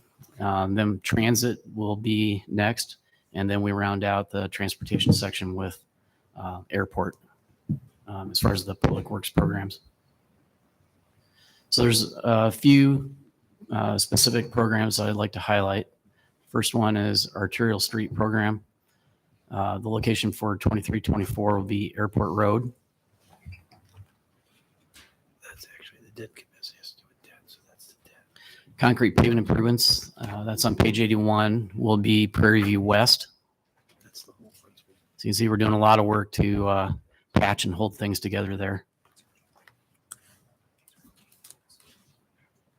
Collector Street improvements will be on 6th Street, and that'll be from the new bridge east over to Northwestern, so across the UP. And then South 16th Street improvements, that'll be widening the section basically from the Vet Med Trail, where it's 4 lanes going east, back over to University Avenue.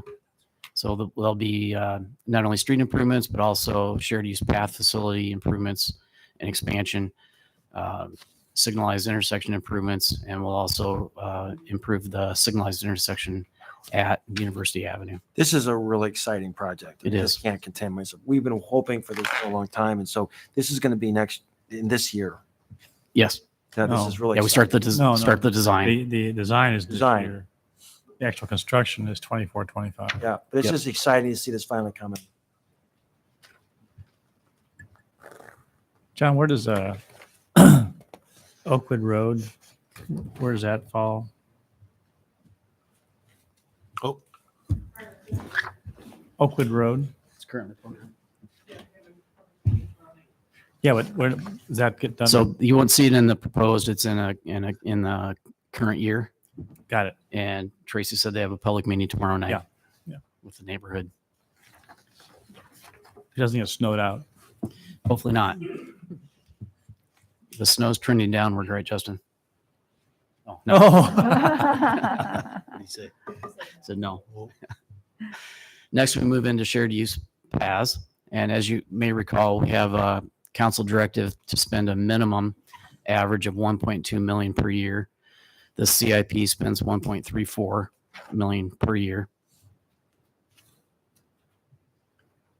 And there's an overview of the shared use path program, and highlighting the shared use path expansion program will be on East Lincoln Way, just west of Dayton Avenue. So right now that shared use path runs easterly to the frontage road, and then it utilizes a shared facility with the frontage road. So now we'll be separating the bikes and peds from the motorized traffic on a dedicated shared use path in this area. This will be important for work commuters. And for recreation, this is a huge addition. Yep. And next, we move into the traffic improvement section. Before I get into the 3 sheets that I'd like to highlight, I'd just like to point out the Metropolitan Transportation Plan update. You may historically know that as the Long Range Transportation Plan. So the title of that changed with our last update. So it may seem like we just finished that, which we pretty much did about 2.5 years ago, but it's about a 2-year process. So we begin that process again this fall, and then the final plans due to the DOT October of 2025. So the first program I'd like to highlight under traffic improvements is the Intelligent Traffic System. This is our traffic adaptive project, the interconnect of the signals in the city facilities with fiber optic. We have phase 3, which is on Grand Avenue in the current year of the proposed program here. And we also just received word from DOT that we received our next grant for our next phase. So the DOT has been just a great partner with us on this, and we wouldn't be able to move forward with this program without the DOT. So thanks very much to them and their support. Then in traffic system capacity improvements, that's on page 97. We'll be making improvements in the Lowe's, Sam's Club, Ford area.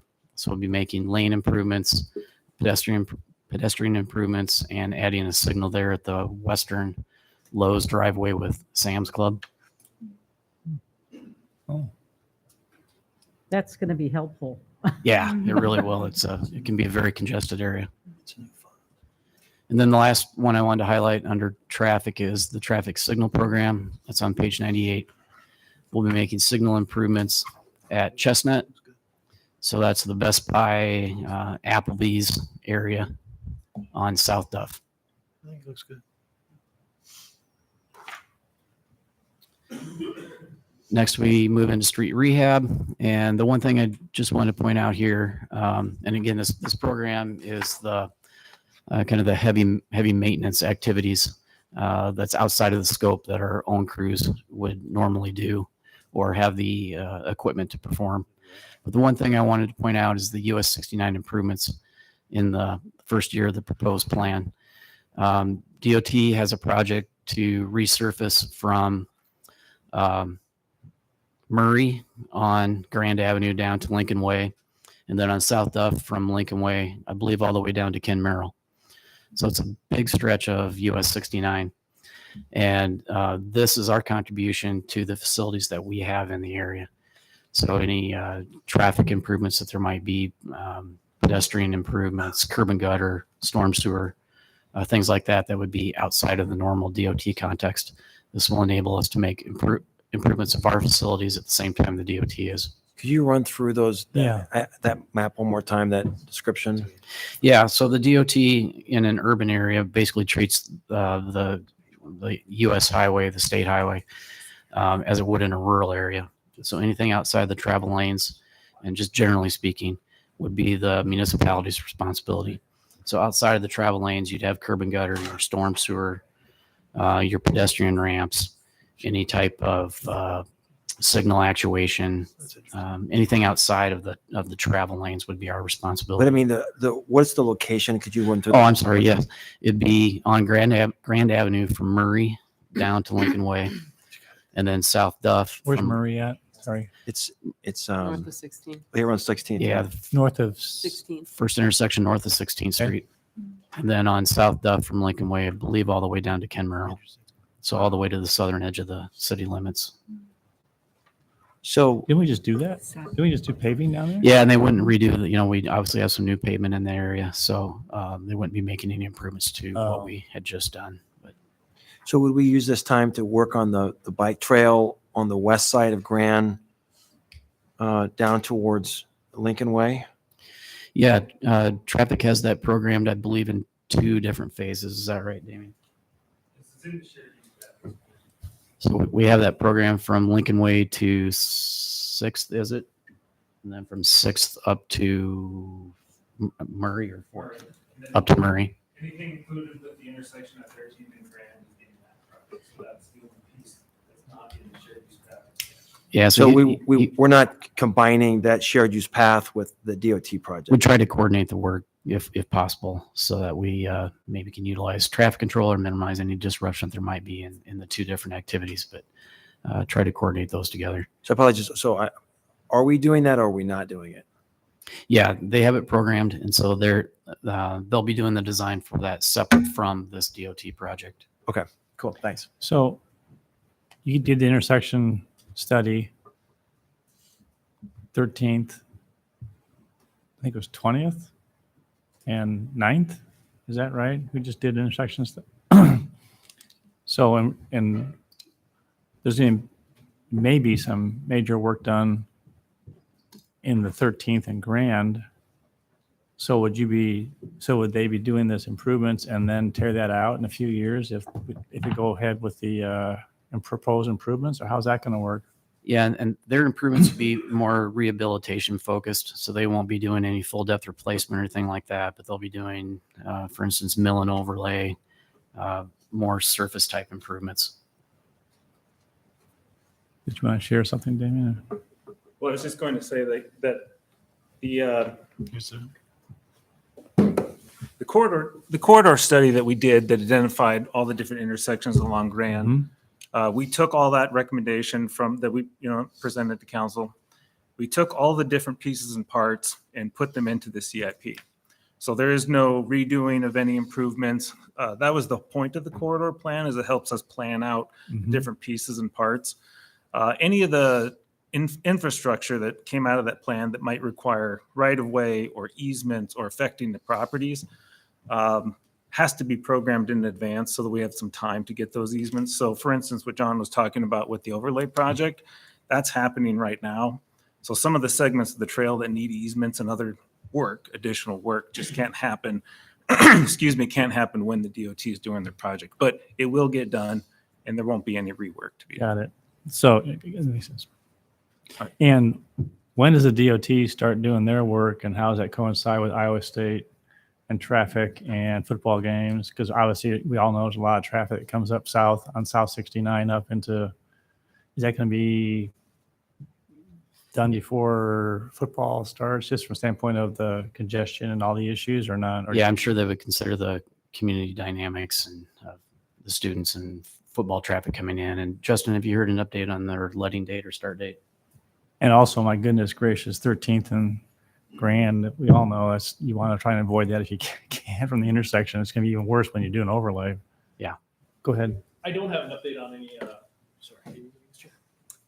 I do not have an update on the letting date. I believe it is in January of 24 or December 23, January 24 for construction in 24. Oh. So our conversations with the DOT have been such that, obviously, to your concerns about traffic, they're obviously aware of all that stuff too. Right. We're even going to likely gap the intersection at 13th while we still program those improvements there. So we've had all those conversations with them, and they are on board and realize that as well. So I think they'll be a good partner with us on it. Yeah, I don't want to second guess on. I know they think that through. It's just we get emails from time to time from people complaining about the timing and all, and just was wondering how that all would, work out in terms of, does it start in mid-May and then is it done by mid-August or not? Or Yeah, usually they're on South Duff. They do the majority of their work at night. They require that to be done at night. got it. I can't say for 100% certain that's what they're doing, but any sort of major rehabilitation like that, at least on South Duff, they always do it at night. The Grand Avenue may be during the day. That's a little more residential area, so we have encouraged them to do that. But South Duff is typically during nighttime paving operations. And then we're doing a water main extension, is that right, on the east side of 69? Right. Yes, Yeah, that's is there any- programmed and bid. That'll be in construction this year in advance of that surfacing project. That's all being interfaced together. John actually asked sort of what I was going to ask, but I just want to get a clear sense of what's happening for those folks down in Southdale with the US 69 project and the sewer main. Sure. Are they going to be going through years of construction projects down there again, since they've just had a bunch of that? I know a lot of them were getting frustrated by some of that ongoing work. Right. Yeah. As far as the water and the sewer projects, the water will be on the east side of US 69, so that I don't believe will impact any traffic, and so that'll be south of Ken Merrill. And then the sanitary will be coming from the trunk main to the next mile to the south and coming over to the west to 69 and then potentially up 69. So that should be east of 69 and off the traveled way as well. The DOT, I believe, with their resurfacing would, I imagine, keep head-to-head traffic at least open. Yeah, they at all will. times. They're going to keep traffic open. Obviously, there's construction always causes issues. Their stopping point is actually at Jewel Drive. They're not going to go all the way down to Ken Merrill. Now, that doesn't necessarily help people coming north into town, but that's typically why they do their work at night there, to limit the amount of traffic that they are disrupting. They treat it similar to like interstate type work. We try to do it at night to keep the traffic flowing during the day, so not impacting businesses and stuff like that. So there will be some time at night with some of their lane closures, but typically they always keep one lane going in each direction, even during that work. And is there any possibility for a negative impact on all the work that we've done down there on drainage in putting in either the water project or the sewer project? Or it doesn't sound like what the DOT wants to do is going to have an impact on that, but. Right. The DOT work would be surface related, so that shouldn't impact the drainage at all. And then the water and the sewer will be south of where we've done those recent improvements. But that'll also account for restoring any drainage in the area after the pipes are put in place. And Mayor, just to step back to the question you had about the other projects in the Grand Avenue corridor, 13th Street is in the 24-25 year for design and right of way. So that's traffic system capacity improvements in 24-25. Then also in the system capacity improvements in the third year and 25-26, that's construction at 13th and Grand. And then in the fifth year, 27-28, that's 20th and Grand. And then the other intersections would be programmed farther out in future CIPs. So that's all on page 97 then, right? Right, page 97, yep. Okay, thank you.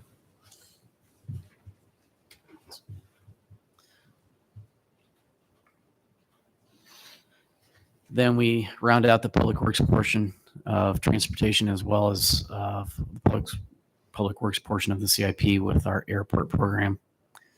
So we have fencing and some pavement improvements anticipated in the first year, pending receipt of grants.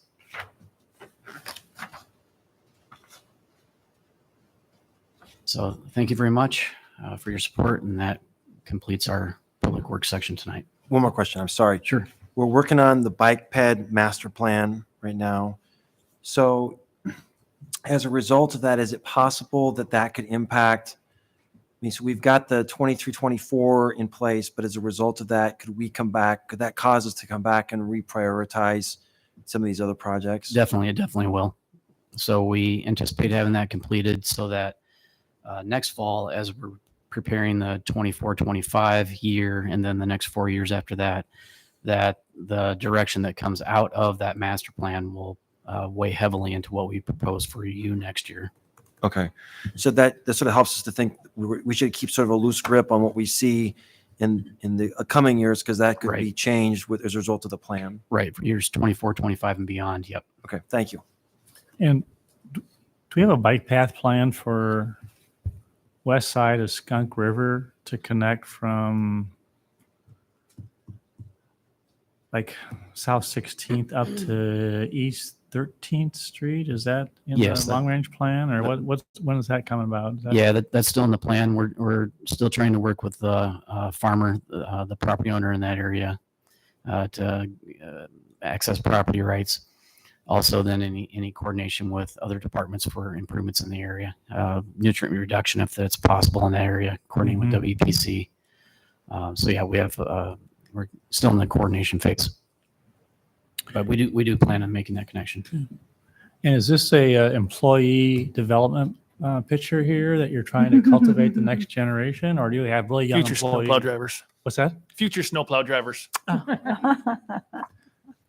It's a good idea. Yes, they can come practice at my house on Thursday. I hear it's all the rage to have snowplows named by, if you heard about this, these naming contests. And I thought that was a cute idea, but I suppose we're behind the times if we do it now. But maybe we should consider that with something. Okay, Thank thank very you. much. So the biggest question is, how much snow are we going to get, Justin? Lots. 6. Yeah, All really? Oh, thanks. Good. 6 what? Yeah, 6/10. Could be It's a 6/10, could be gusty. 6. I Yeah, know, it's I really- hope it is. Transit's next. Uh-oh.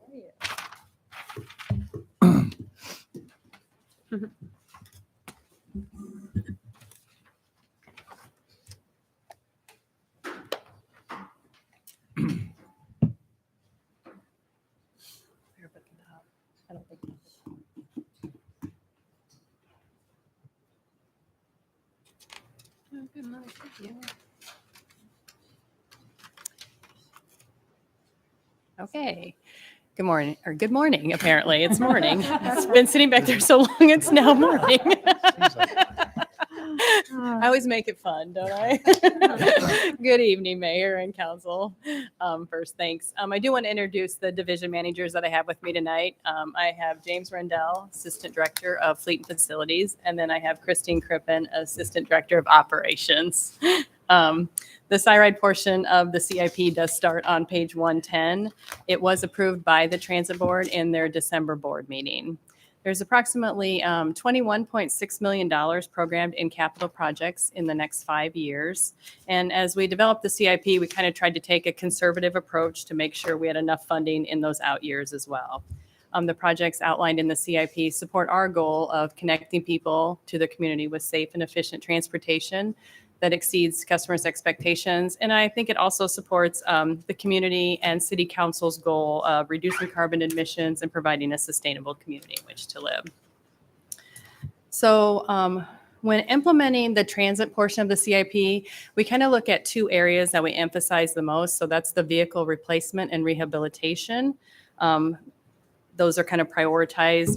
Keeping our vehicles in that state of good repair is imperative. It's also imperative to safety and an FTA regulation. And then we look at building improvements and expansion. So upgrading our facilities and our equipment supports kind of an overall quality of life goal by providing better air quality and decreasing energy consumption within the facility. So those 2 areas of the CIP account for about $20.6 million, or about 95% of our programmed capital.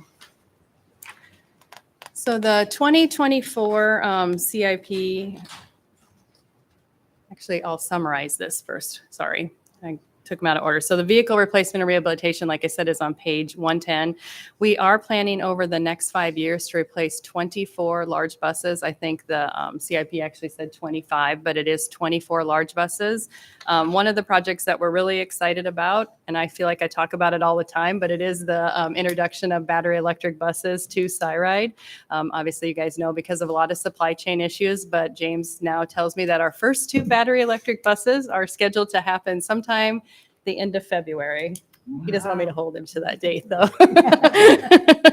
Then we have 3 more programmed this year. And then in the CIP, we have 3 programmed in 24. And then we have 1 each year in 26, 27, and 28. So that would bring our battery electric bus fleet up to 11. And we would obviously apply for additional grant opportunities as they come available. But at this point, that's what we have planned into the CIP. We will also be expanding our articulated bus fleet, and I'll talk about that a little bit more, but some of you who have been on the transit board, we've been trying to do this for a while, so we will be expanding it to 10, which would allow us to operate all articulated buses on the number 23 Orange route. We anticipate costs for vehicle replacement over the next 5 years will be about $16.4 million, and about 80 to 85% of that is either federally or state funded. What about the batteries? That's an excellent question. So we've done, so I know last year when we talked about the CIP, we talked about battery replacement, and James can maybe expand a little bit more, but there's still around $200,000 to $400,000 for battery replacement, about a 6-year battery life. Useful life for a bus is about 12 years. It's something the transit board's very aware of, and they've made some really good decisions, and they've had the opportunity to be able to kind of set up a battery electric bus reserve fund. So we have $1 million set aside right now, which could be used for a grant for more battery electric buses, or it could be used for battery replacement. And that technology keeps changing and continuing to grow. I can't say with certainty, but I don't believe that transit agencies, because obviously we're not the only transit agency that will be facing this issue when you may have to replace the batteries 1 or 2 times for the life of a bus. I think there would be grant opportunities to help offset that local match that the board has set aside for it. So my only concern is by adding all these buses at the same time, possibly then you're looking at a similar life to the battery. And so these are big line items to be coming due at the same time. So you guys are thinking about that. It'd be ideal if we could stagger it, but we're getting all these buses at the same time. Yeah, I mean, you can speak if you want. Yeah, obviously we do have the ability to defer costs because batteries, and also there's just a complete failure, they do just start to lose their charge capacity or the amount of energy they can store. So we do have a warranty on our first 2 buses that we're guaranteed 80% of the initial capacity of the battery at 6 years. And so 6 years is we're guaranteed 80%. So maybe 70% still allows the bus to operate in service in an effective way. So if we, through just monitoring that as the vehicles age, we might be able to stagger their cost. Well, I mean, obviously you guys have given this some thought. I don't want to micromanage this. I'm just glad we have this. This is new for us, and we'll figure this out as we go. But this is sort of the transition, trying to figure out how to budget for this. But Yeah. thanks for your thoughts on that. I mean, in an ideal world, I mean, we would have got those 2 battery electric buses and been able to run those. That was a 2019 grant that we're still trying to get here, I think we've taken a relatively conservative approach. Again, I think being able to put $1 million aside to help offset some costs, and when grant opportunities come, I know some of you have been on the board, you have to kind of take them. I mean, honestly, the battery electric bus, we're now programming over $1 million per bus. Wow. And that doesn't include additional batteries, so. I'm assuming none of those battery operated buses are the articulated ones. So we're just talking the standard bus. Yeah, the 40-foot typical, like you would see. So the 3 battery electric buses in 24, and then we did receive grant funding to replace 7 40-foot heavy-duty buses with old buses with newer buses that have cleaner emissions and cost less to operate.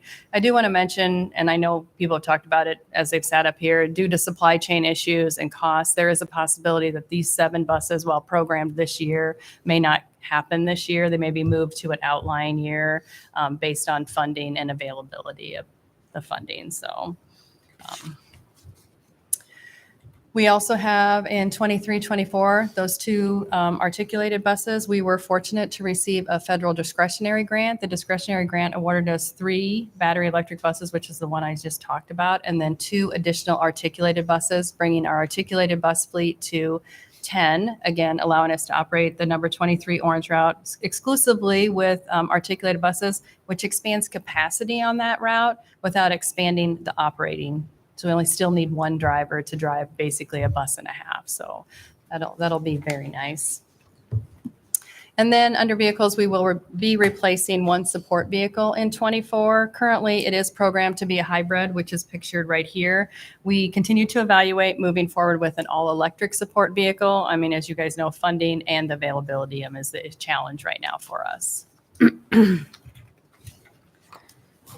Building improvements and expansion is on page 111. It accounts for about $4.2 million over the next 5 years. We were fortunate to be awarded a state grant to complete a much-needed shop rehabilitation project in 23-24. This will replace areas in the facility that are 40 years old. The project will improve safety in that area as well as air quality, and it'll give individual work offices for some of these people that actually their office is right out on the shop floor. So this is kind of the area. It's going to be up in the mezzanine, but kind of looking down as to where it would be. Did your projects come in under or at budget, or the ones for HVAC or other systems? Where do you stand on those? They've been coming in line with estimates we've been receiving from our A&E firm.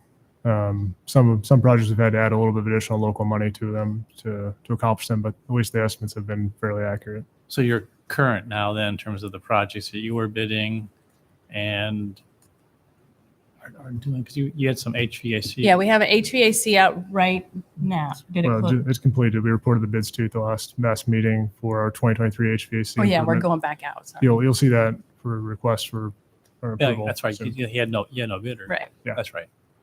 That's what it was. Excuse me. And then a large portion of the Cyride facility uses heat pumps that it exchange energy with the ISU power plant. So this is what one of those looks like. So this system is highly efficient. It really has low cost to Cyride. However, if there is an issue, our building is left without heat or cooling while they're fixing that issue. So in FY24, we have programmed a backup system that would provide just supplemental heating and cooling in the event of emergency until that could be fixed. Is that going to be impacted at all by whatever ISU is doing with the power plant in their updates? Chris and I met with ISU about a month ago, and they said that the power plant would remain for us to continue to use that kind of, I guess I always think of it as like geothermal, essentially, is what it is. So I don't see our system being impacted by that, based on the initial conversations we've had with facilities at Iowa State. In FY25, we have budgeted funds for a fire suppression system to mitigate fire risk within the facility because of battery electric buses. We will be pursuing a grant opportunity for this. So we would be looking at a grant. So this is just a picture of the charging station for the dispenser for our battery electric buses. We also have a fueling system upgrade program in FY26. This would replace our current fueling system, which I know I've mentioned before. We've kind of pushed that out just a little bit. It is to replace 2003 equipment that was used at the time. This new system would allow for that spill-free fueling. It would be quicker, less waste, and more environmentally sustainable. And again, we would go after a grant opportunity for this as well. And then in 27 and 28, we do have a facility expansion programmed in. We have $750,000 programmed into the CIP to expand as grant opportunities become available. Currently, Cyride has $2.7 million in reserve for local match for a facility for improvements or an expansion. The next section is transit technology improvements on page 112. And just Cyride will continue to invest in systems, technology that improves our system's efficiencies and our rider experience. What you have pictured here is kind of our Next Bus app. So we're going to continue to rely on the real-time data. This is the passenger-facing portion of it, but there's a internal portion which gives us travel patterns. It tells us where people are riding and allows us to gather a lot of information so we can continue to deliver the services the community needs. And as their changes, their needs change, we can flex and change a little bit quicker. One minor question on this. Yeah. So we talk a lot about languages. I love this app. Can it be changed to other languages? We have so many other languages here, you know?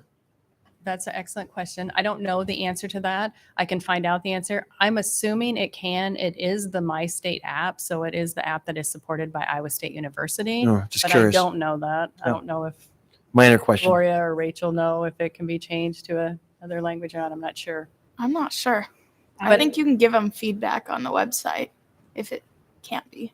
Yeah, I haven't heard anything about the alternate languages. However, I have had some students who have complained about the integration of the SciRide data into My State. And I'm not really sure exactly what those problems are, but it might be worth having a conversation just to see whether there's any feedback. Yeah, I mean, we do communicate quite a bit with the people that do that. So, but that's certainly, if there is feedback, we'd love to hear it because obviously we want to make it as user-friendly and as easy to use as possible. So usually the My State app is the one that people prefer because you don't have to be a student to have it. So anybody could have it and it shows the capacity. It tells you how full your bus is. So then you can kind of decide, is this the bus I want to ride or can I take a different bus?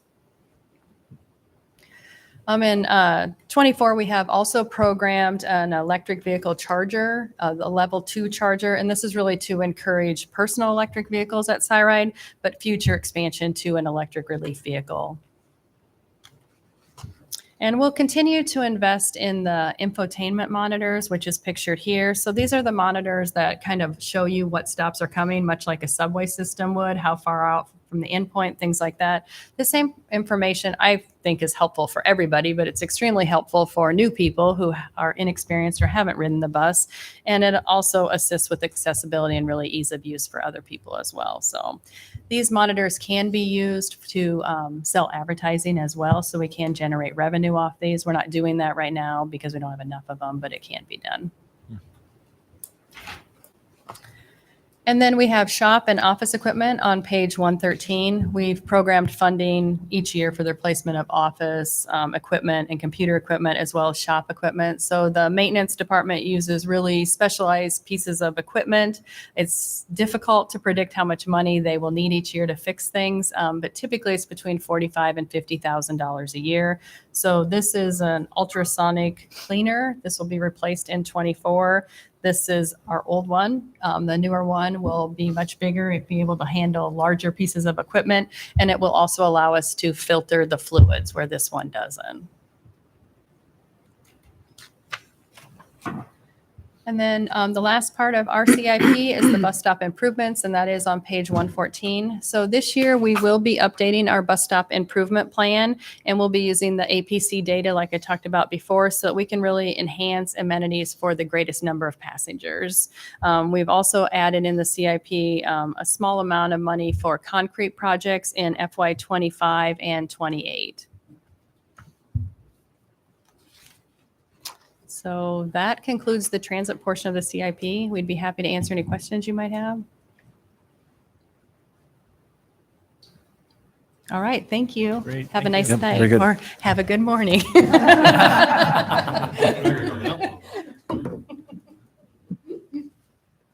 All right. Keith, Parks and Recreation, Culture and Recreation, excuse me. Good evening, Mayor and City Council. And before we get started, I was just gonna, Tim had asked me about my schooling at one time, and I just wanted to let him know that I spent about 22 months at Texas and 13 at Iowa State, in case you were wondering. Okay. What? I'm not connecting the dots. Basketball game score, Oh. What is it? Yeah. 22-13. Yeah. Ah. Took me a second. Thank you.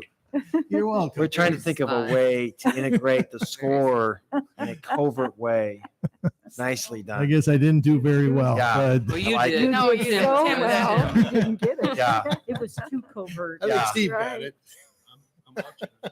Oh. All right, so with our capital improvement problem, just a few things to talk about before I start going through the slides. I do want to thank Courtney Court, our recreation superintendent, and Joshua Thompson, our parks and facility superintendent, helped putting this together. And I just want to also just share real briefly the process that we use to put our capital improvement plan together. Throughout the year, we take input from the public. We get emails, we get phone calls, through presentations, people give out ideas and so on.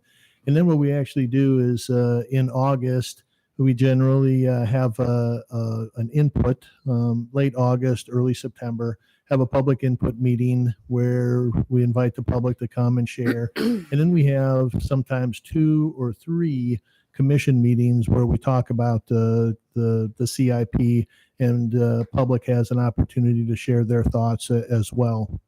So all of that kind of helps us develop this, and then the Parks and Recreation Commission gives us direction as we put this together.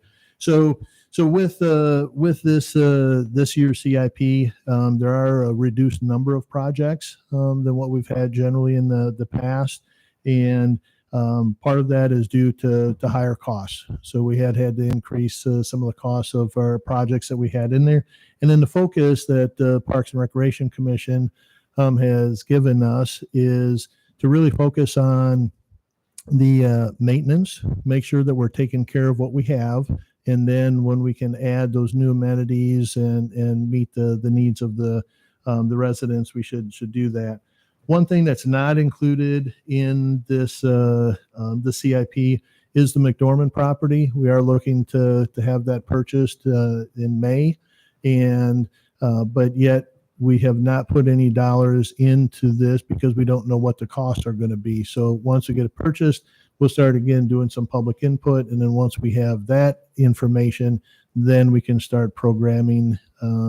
Well, we have to figure out how much it's going to cost. It could be millions of dollars to develop that park, and we may need to look at other funding sources than local option sales tax. So with that, I'm just going to kind of go through.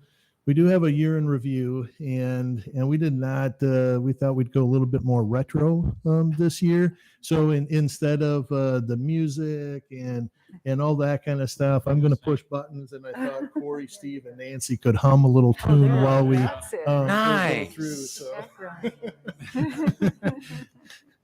so let's see here. So this is obviously the kayak canoe launch. Well, that didn't work. We might not get any. Ask for you. No, I was told it works, but it's not working. So we won't spend any more time. But we did do a lot of projects this year, and it went very well. So we'll jump into the Indoor Aquatic Center, Fitch Family Indoor Aquatic Center. And this picture here is a one-level rendering with what you see in the CIP is for a base bid, which would be the kind of the higher portion of this building, the aquatics portion, and then the right side, could wind up being the walking area and the multi-purpose space. That right now could be $3 million or so for that. So. And what you see in the CIP is really focused on this aquatics portion of it, the 3 basins. We've had a lot of conversations, so I'm not going to go into a lot of detail with it. But as you see, we do have just for the base bid and with the land and the contracts with design and construction management services, talking just under $31 million. And this is, again, total project cost. That's why you see it going back to 2021 and including everything that we've done or going to be doing through 25, 26. So with that, if you added another 3 million or so for that alternate bid, the walking track and the multipurpose space, and it could be 33.7, $34 million. And these estimates are based on what we got in April of 2022. So the costs most likely have gone up, but we've really worked with the consultants and are working with the consultants to try to stay within that 20.5 million for the construction cost. And then you just see the funding. When do you expect we get our first snapshot budget from?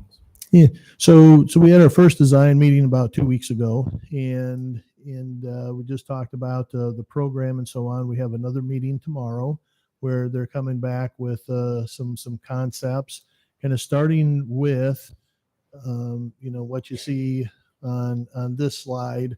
Started with that. We went through, had some conversations. So they're going to give us some options tomorrow. Walk through some of the components.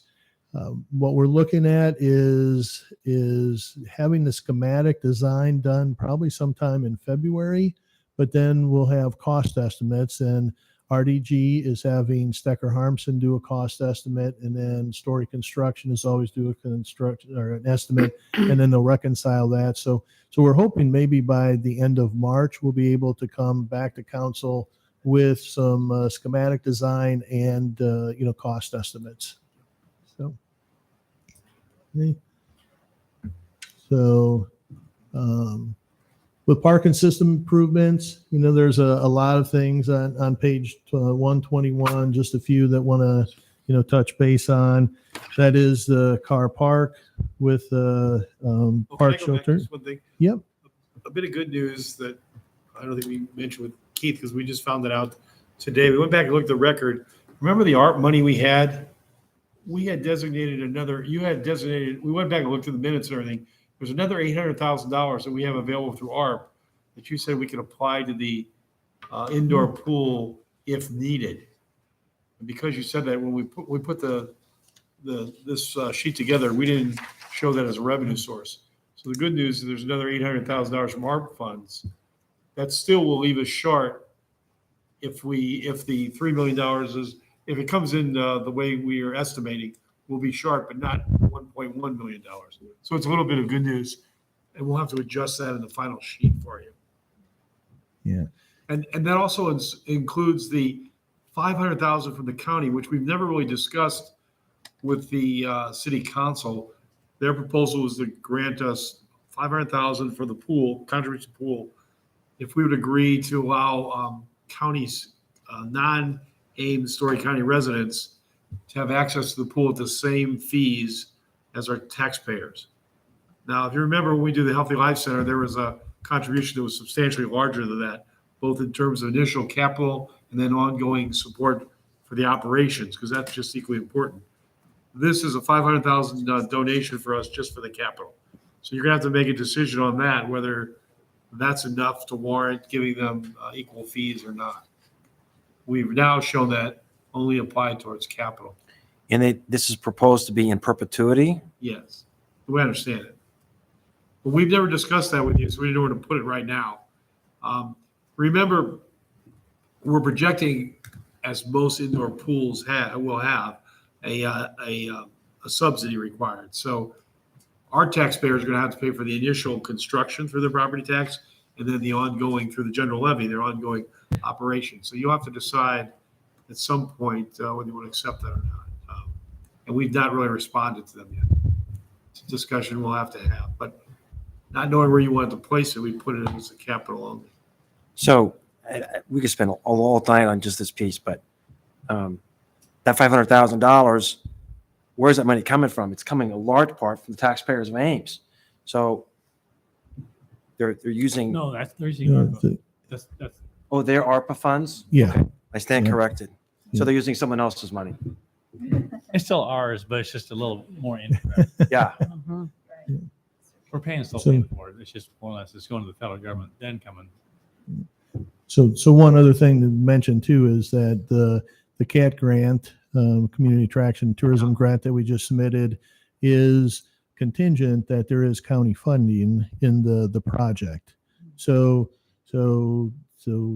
yeah, we've had a number of conversations. Is that 500 what they propose? Is that a good way to do it? Do we put a limit, 500,000 to your question, Tim? Do you say 500,000, but they'll get those fees for 5 years, for 10 years? And then if you want them to continue with those fees, you put some more money to operations. But that's a larger discussion that needs to be had. Fair. Oh, you want to go back also? I want to point out, can you go to the revenue side? It's where it shows the geo bonds.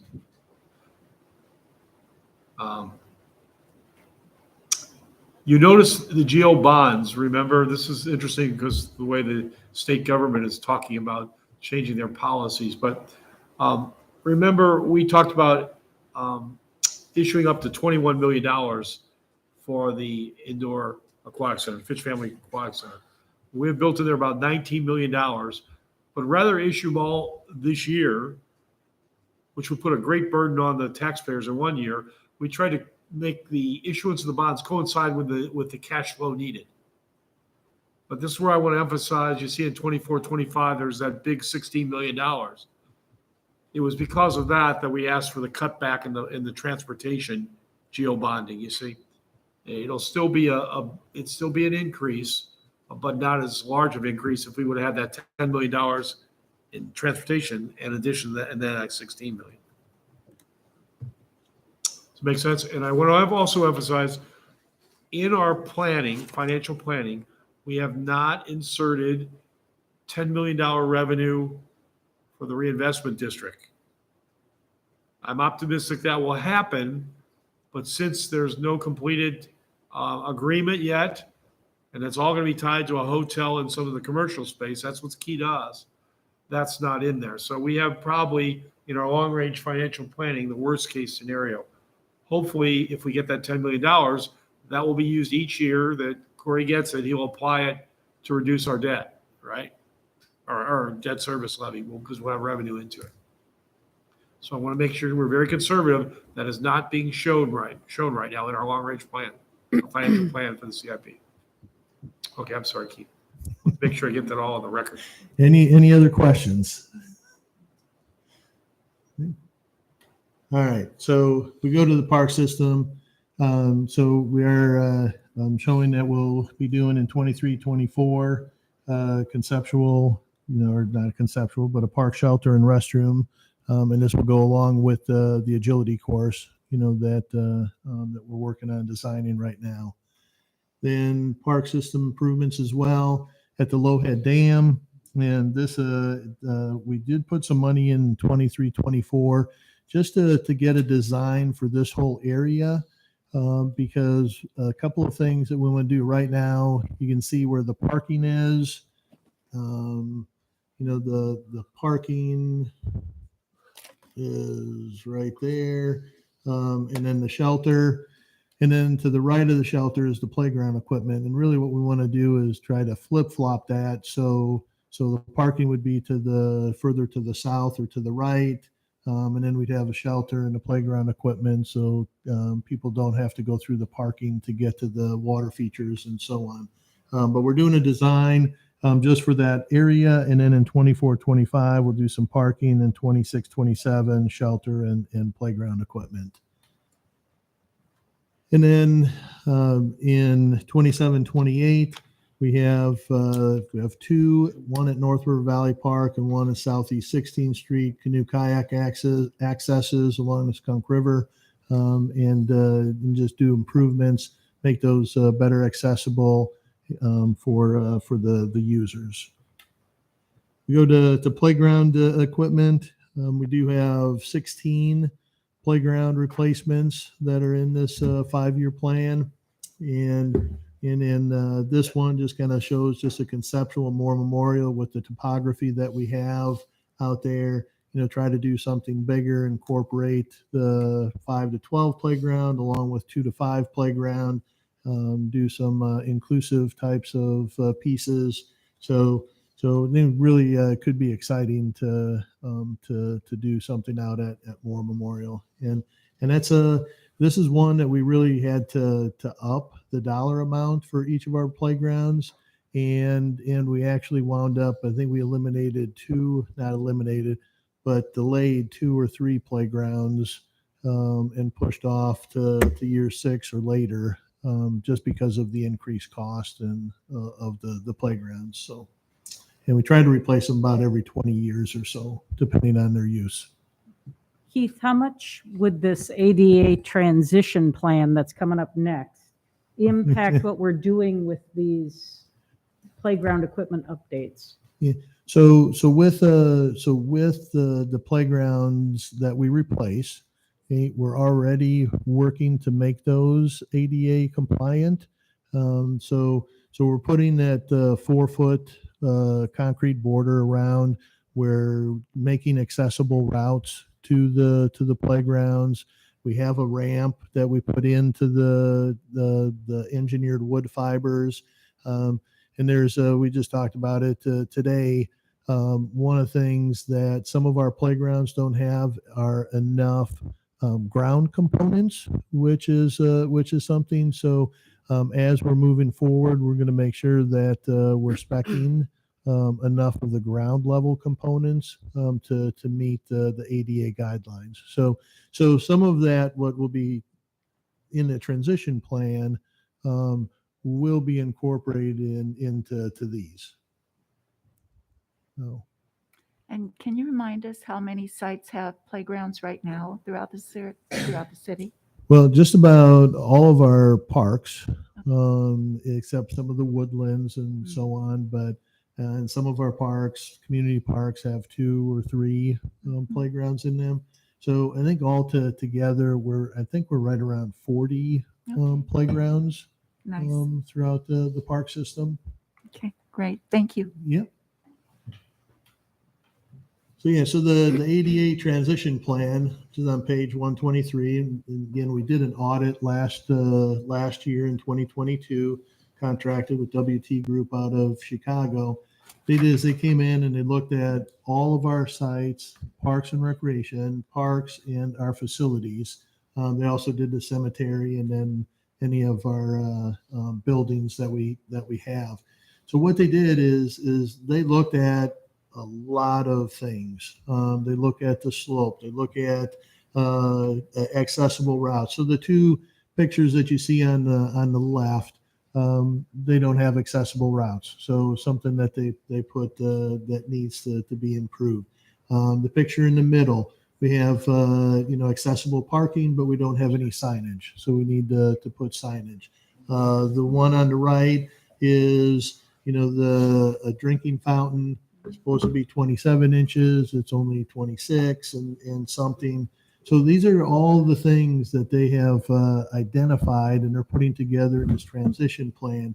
Now, one of the things with the transition plans, we used to have $25,000 a year, and we've upped it to $100,000 a year. And we'll have about 12 years roughly to bring everything into compliance. Now, everything that we do, new construction or renovation, okay, has to be compliant when you do that. So we'll take care of that as we go.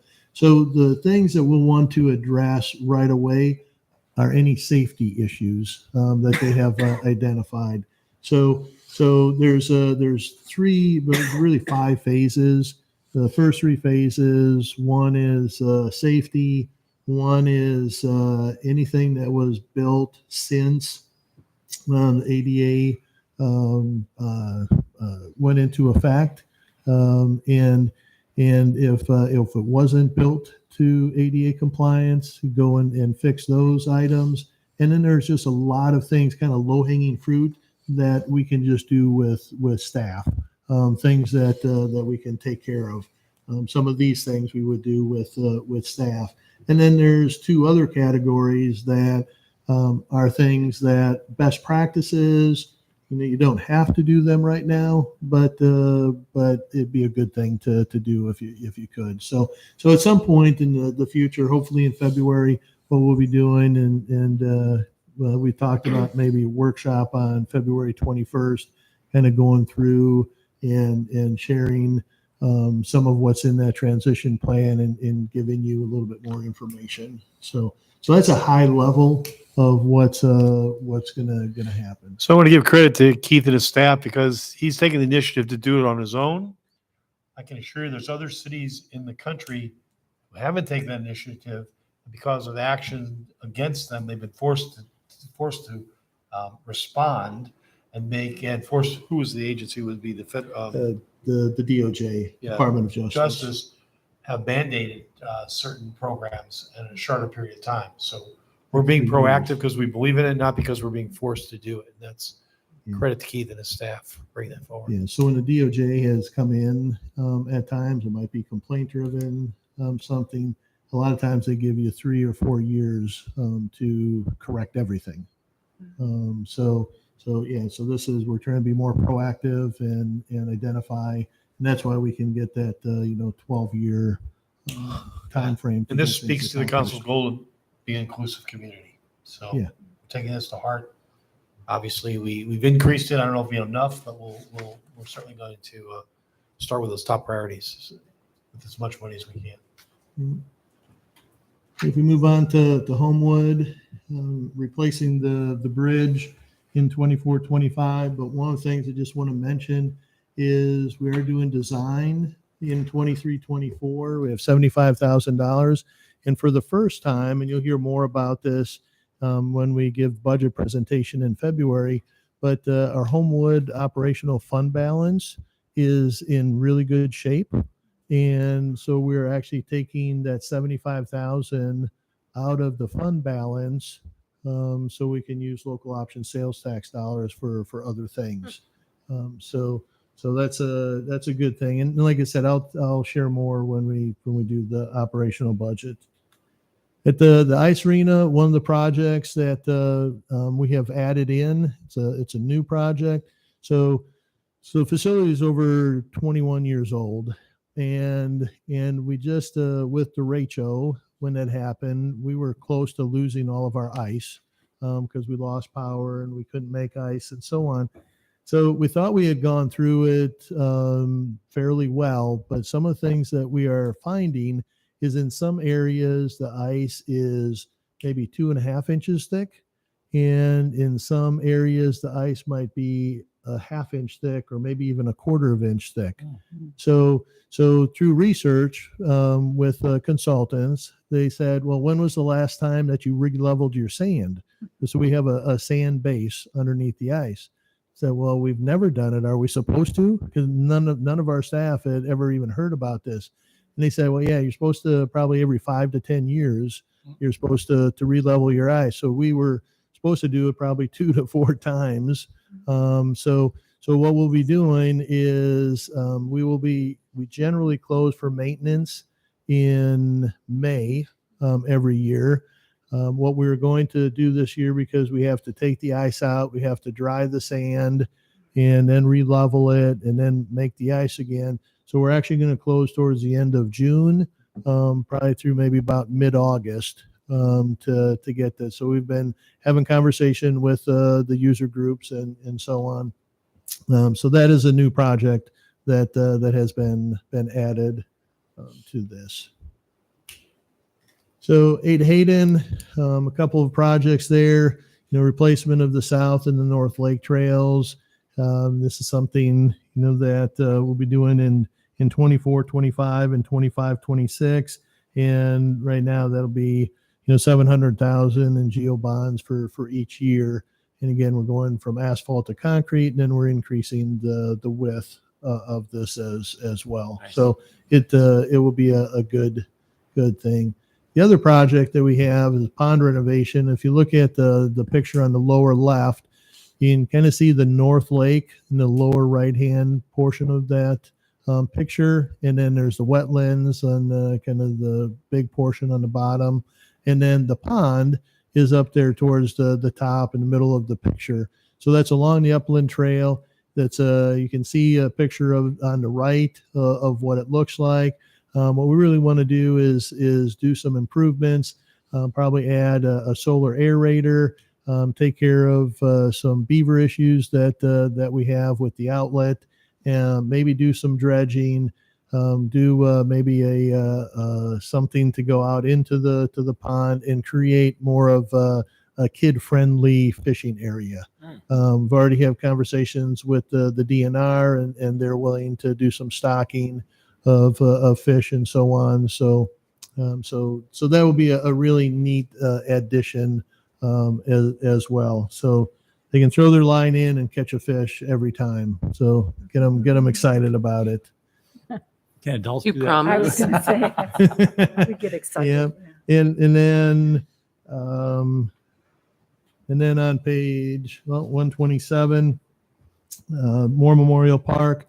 Again, on the left side, the red boundary is the entire Moore Memorial Park. And to the left of Iowa Creek, we're turning that into prairie. And then how do you make that connection? We've been having conversations with the university. We're getting close to a lease agreement that we'll bring to council at some point this year, so we can do the path. You see the bridge, what it might look like, and then this just gives you a broader view of where you can see Moore Memorial Park up at the top. The red in across Iowa Creek, that's where the pedestrian bridge will go. And then we will be bringing a connection from the Moore Memorial Path down to the bridge. And initially, it may just wind up being a grass path to the left of the bridge to the prairie. And then we're gonna, once the prairie is established, we'll be putting some just some mowed paths through there people can walk. And then the black portion of it would be a trail all the way up to Ontario, and that's where we're looking for is the easements with the university to make that happen.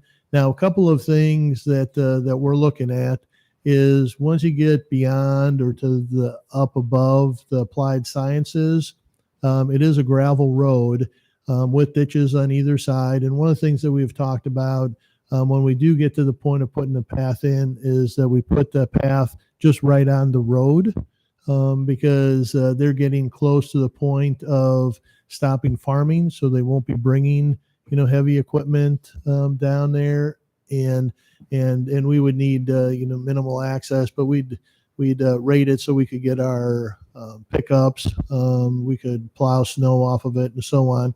But then once you get to the paved portion up by applied sciences, we might do on-street bike lanes.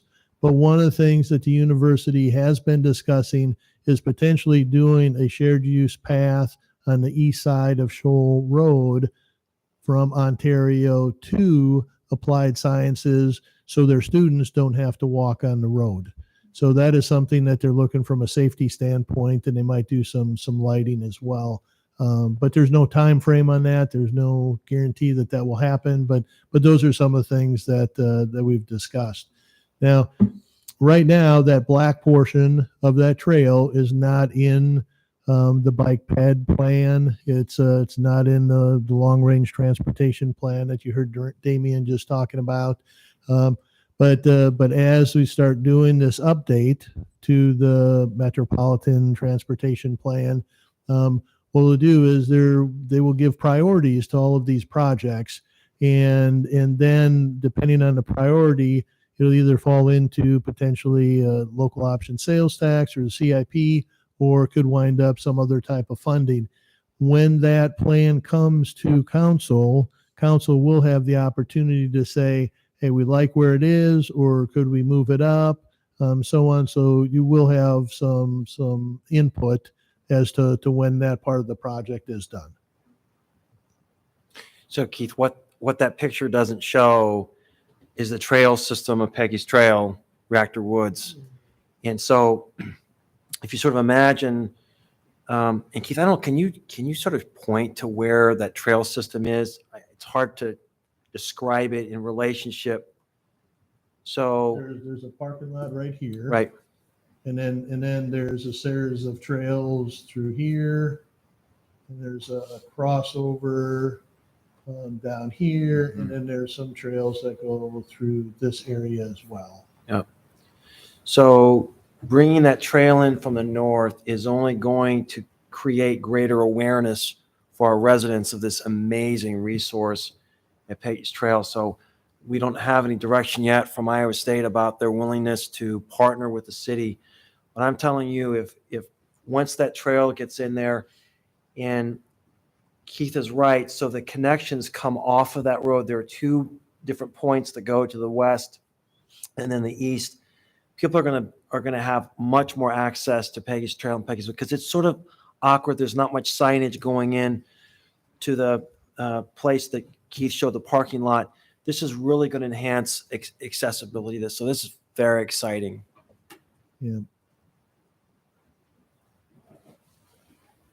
And then last one with Furman Aquatic Center, changing out the light fixtures to LED.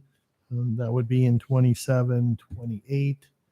So with that, any questions about Parks and Recreation CIP? That's great. Okay, how about cemetery? Cemetery. All right, so this just gives you one of the projects that we completed this year. Is the pavilion, the columbarium. There's 3 columbarium on the right side. In the CIP, there's 2 projects, 75,000 a piece. Right now, this is Ontario Cemetery. You can see the chain link fence that we do have, and what we'd like to do is transition to more of the decorative fencing like we do have at the municipal cemetery. And then, the other component at municipal cemetery, and you'll see this with the operational budget as well. A lot of cremations, a lot of niches being sold. And to the right of the shelter, you can kind of see where the 3 columbarium are. And we've already have this set up for 3 more. So you'll see in the CIP that we're asking 75,000 to add, additional columbarium as well. So that's the 3 that we currently have. Any questions about the cemetery? We aren't still doing burials at Ontario, are we? Yes. We are. Yep. Yeah, we don't do a lot, but we do have some that burial or are buried out there. So. Don't you have some We had to get lots on out there on the east side of the cemetery? You had to get on Say that again. There are lots available on the east side of the cemetery, aren't there? Yeah, up at Ontario. Yeah, it's still an active cemetery, and it's still an active cemetery. What's the capacity of the columbarium? We have, it's 48. So there's 24 niches on either side of the columbarium. So we did have with the pandemic, we had a number of people, and you'll see this when we talk operations, that last year I think we wound up selling 20 niches, and we're continuing to sell the niches. So we'll continue, we've already, I think that middle one is, I want to say it's maybe half or more than half full, might be more than half full. So it won't be too long, and we'll be getting into the third one. That's why we want to get out ahead and get those other 3 in as well. It surprised me at the time when I purchased either a burial plot or a columbarium. I've just been surprised how many, come through. Yeah. It's been a very well received addition to the facility. Yeah. It sounds funny to talk about it, but the point is that's something people are interested in. They appreciate it, and I think it's another service we're providing for our community. Yep. All right, any questions, cemetery? All right, thank you, Keith. All right. Thank you. Have a good night. You too. Let me help finish up with the projects. On page 131, we've got library carpet replacement.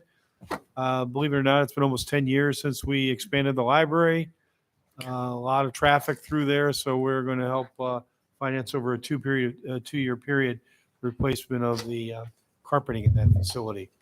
Major undertaking. Have you ever seen how you're gonna have to move all the stacks and the books and put carpeting in? It's something you don't want to do, but every 10 years, I can assure you. On 137, we had downtown facade program.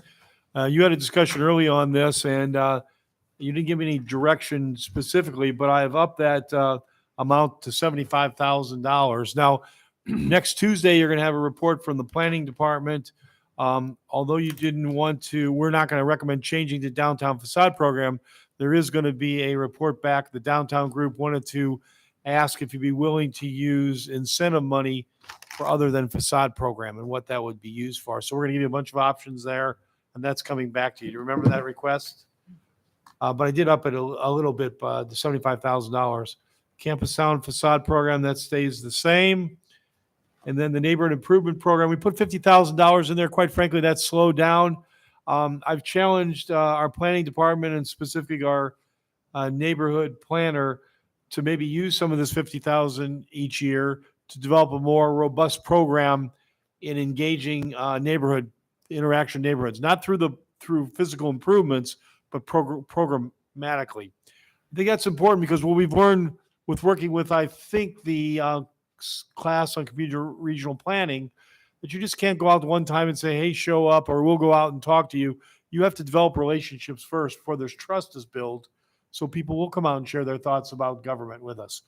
So I'm hoping Julie will come up with a program. We will use some of the funds, not all. We'll still have the neighborhood improvement project for the physical improvements and the working with neighbors to accomplish them. But we'll also have some programming engaging them too. I don't know what it's going to be yet, but I've challenged her to do that. So those are those 3 programs you're aware of, okay? And finally, we have City Hall improvements. We put money away. You've increased that to about $75,000. We have to constantly replace heat pumps and windows and painting and all sorts of stuff. So we're doing, we've been upgrading that and maintaining, it's the people's house. So we want to make sure it's something that people maintain, it was maintained correctly, and they keep having pride in it too. It's used a lot. So that's the end of the projects themselves. Do you have any questions on the projects themselves?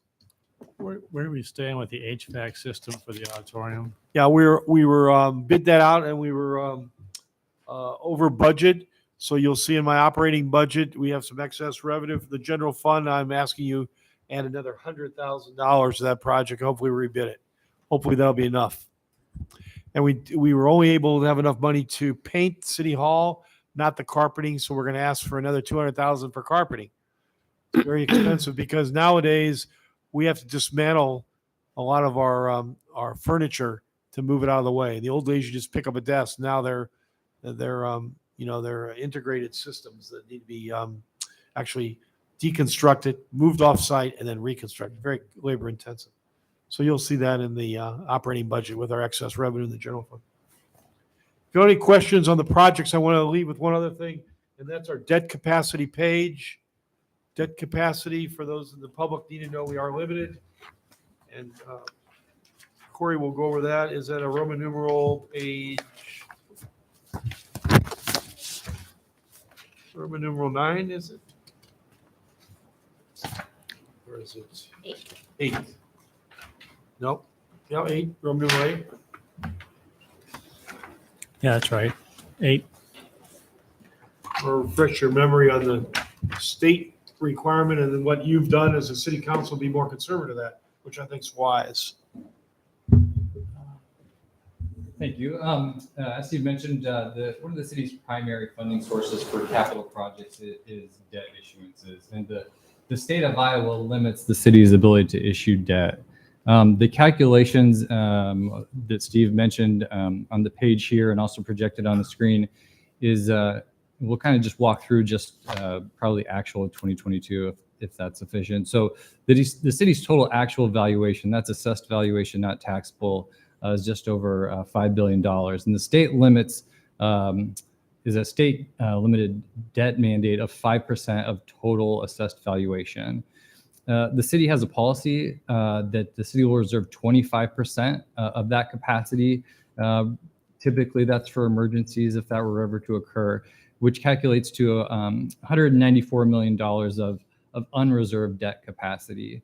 And so what we've done here is we've taken the funding sources prescribed in the CIP, we've dropped them into the projected total valuation calculations, just to make sure that the city is in compliance with, first of all, its own policies and also within the state's regulations. So you can see the total unreserved debt capacity for fiscal year 22 is $127 million, and that amounts to about 65% of the available unreserved debt capacity. So that's a very good number. That really helps our bond rating when we go out to Moody's. Typically, that's a really solid number and really represents good fiscal management by the city historically.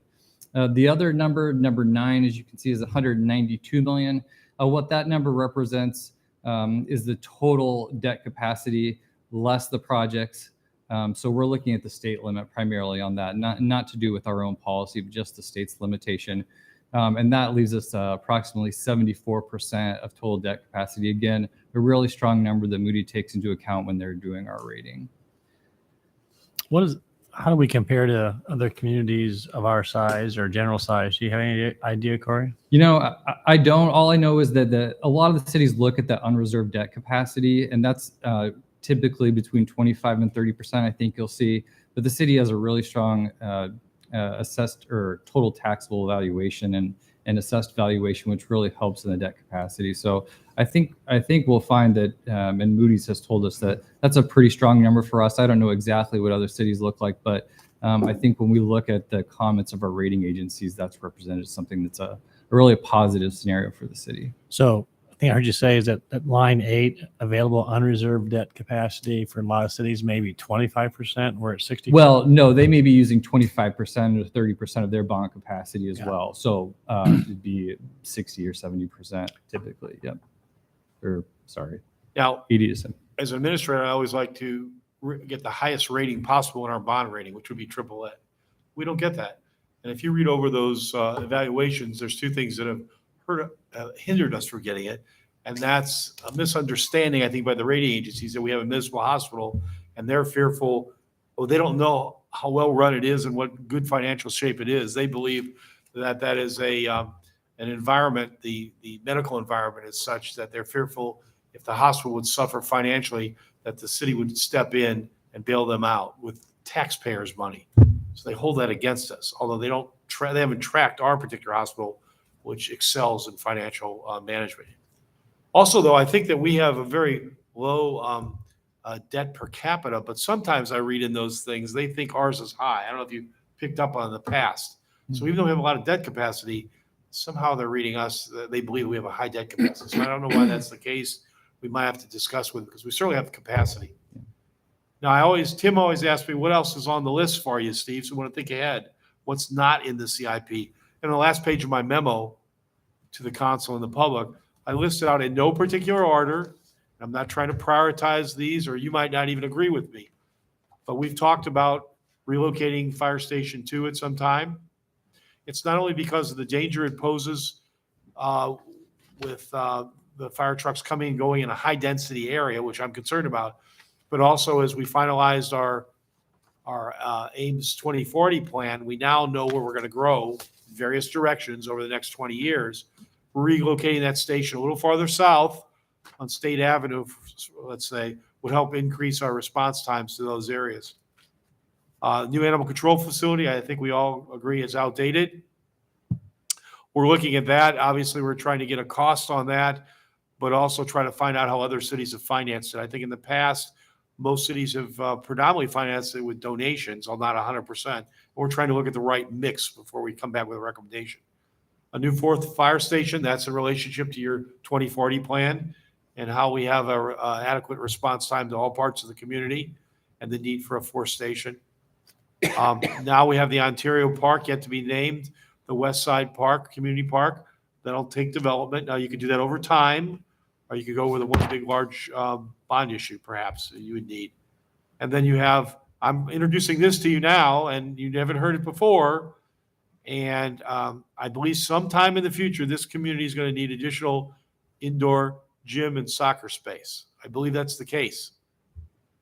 And I don't want to put any blame on the school district. I've heard that they've had some problems like we do hiring custodians. So this year I've been told they've limited us to only one gym for our Parks and Rec programs. That and our City Hall gym is not enough if we want to provide quality of life services to families, adults and children in our programs. All these together, what could they cost? They could cost another $35 million over time. I'm not suggesting we do it all at once. You'll have to prioritize these. Will all require votes of the people. And Corey will tell you when you stack on all this debt. We're stacking all this debt with the indoor, the Fitch Family Aquatic Center, all the streets and all those, you love all those projects, bike paths, all those things. They all add up. And we have to make sure we have a long-range plan to finance it, right? So it'll be acceptable to the community. So somewhere in the future, we're going to have to start prioritizing these other projects. Not today, not prepared to put in this CIP, but somewhere we're going to have to start prioritizing, see which one you want to go with, right? All right, any questions? One question for Corey. So we've been focused a lot tonight on the increased cost of construction and how that's affecting. We haven't talked at all about bond rates. Could you give us just a little thumbnail of what you're seeing in the cost of borrowing?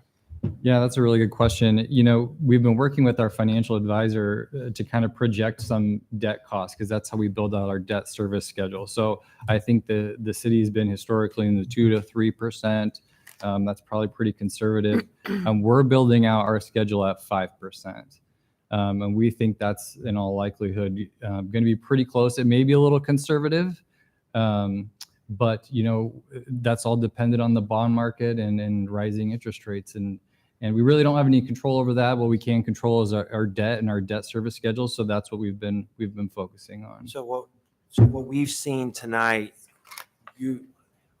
how do I ask this question? You've structured this presuming a 5% cost of borrowing so that we have the cost of project X and then the cost of borrowing, you're calculating at 5%. So that, I guess that's, you know, maybe way of saying this is you've baked that into the way which we've looked at the CIP tonight.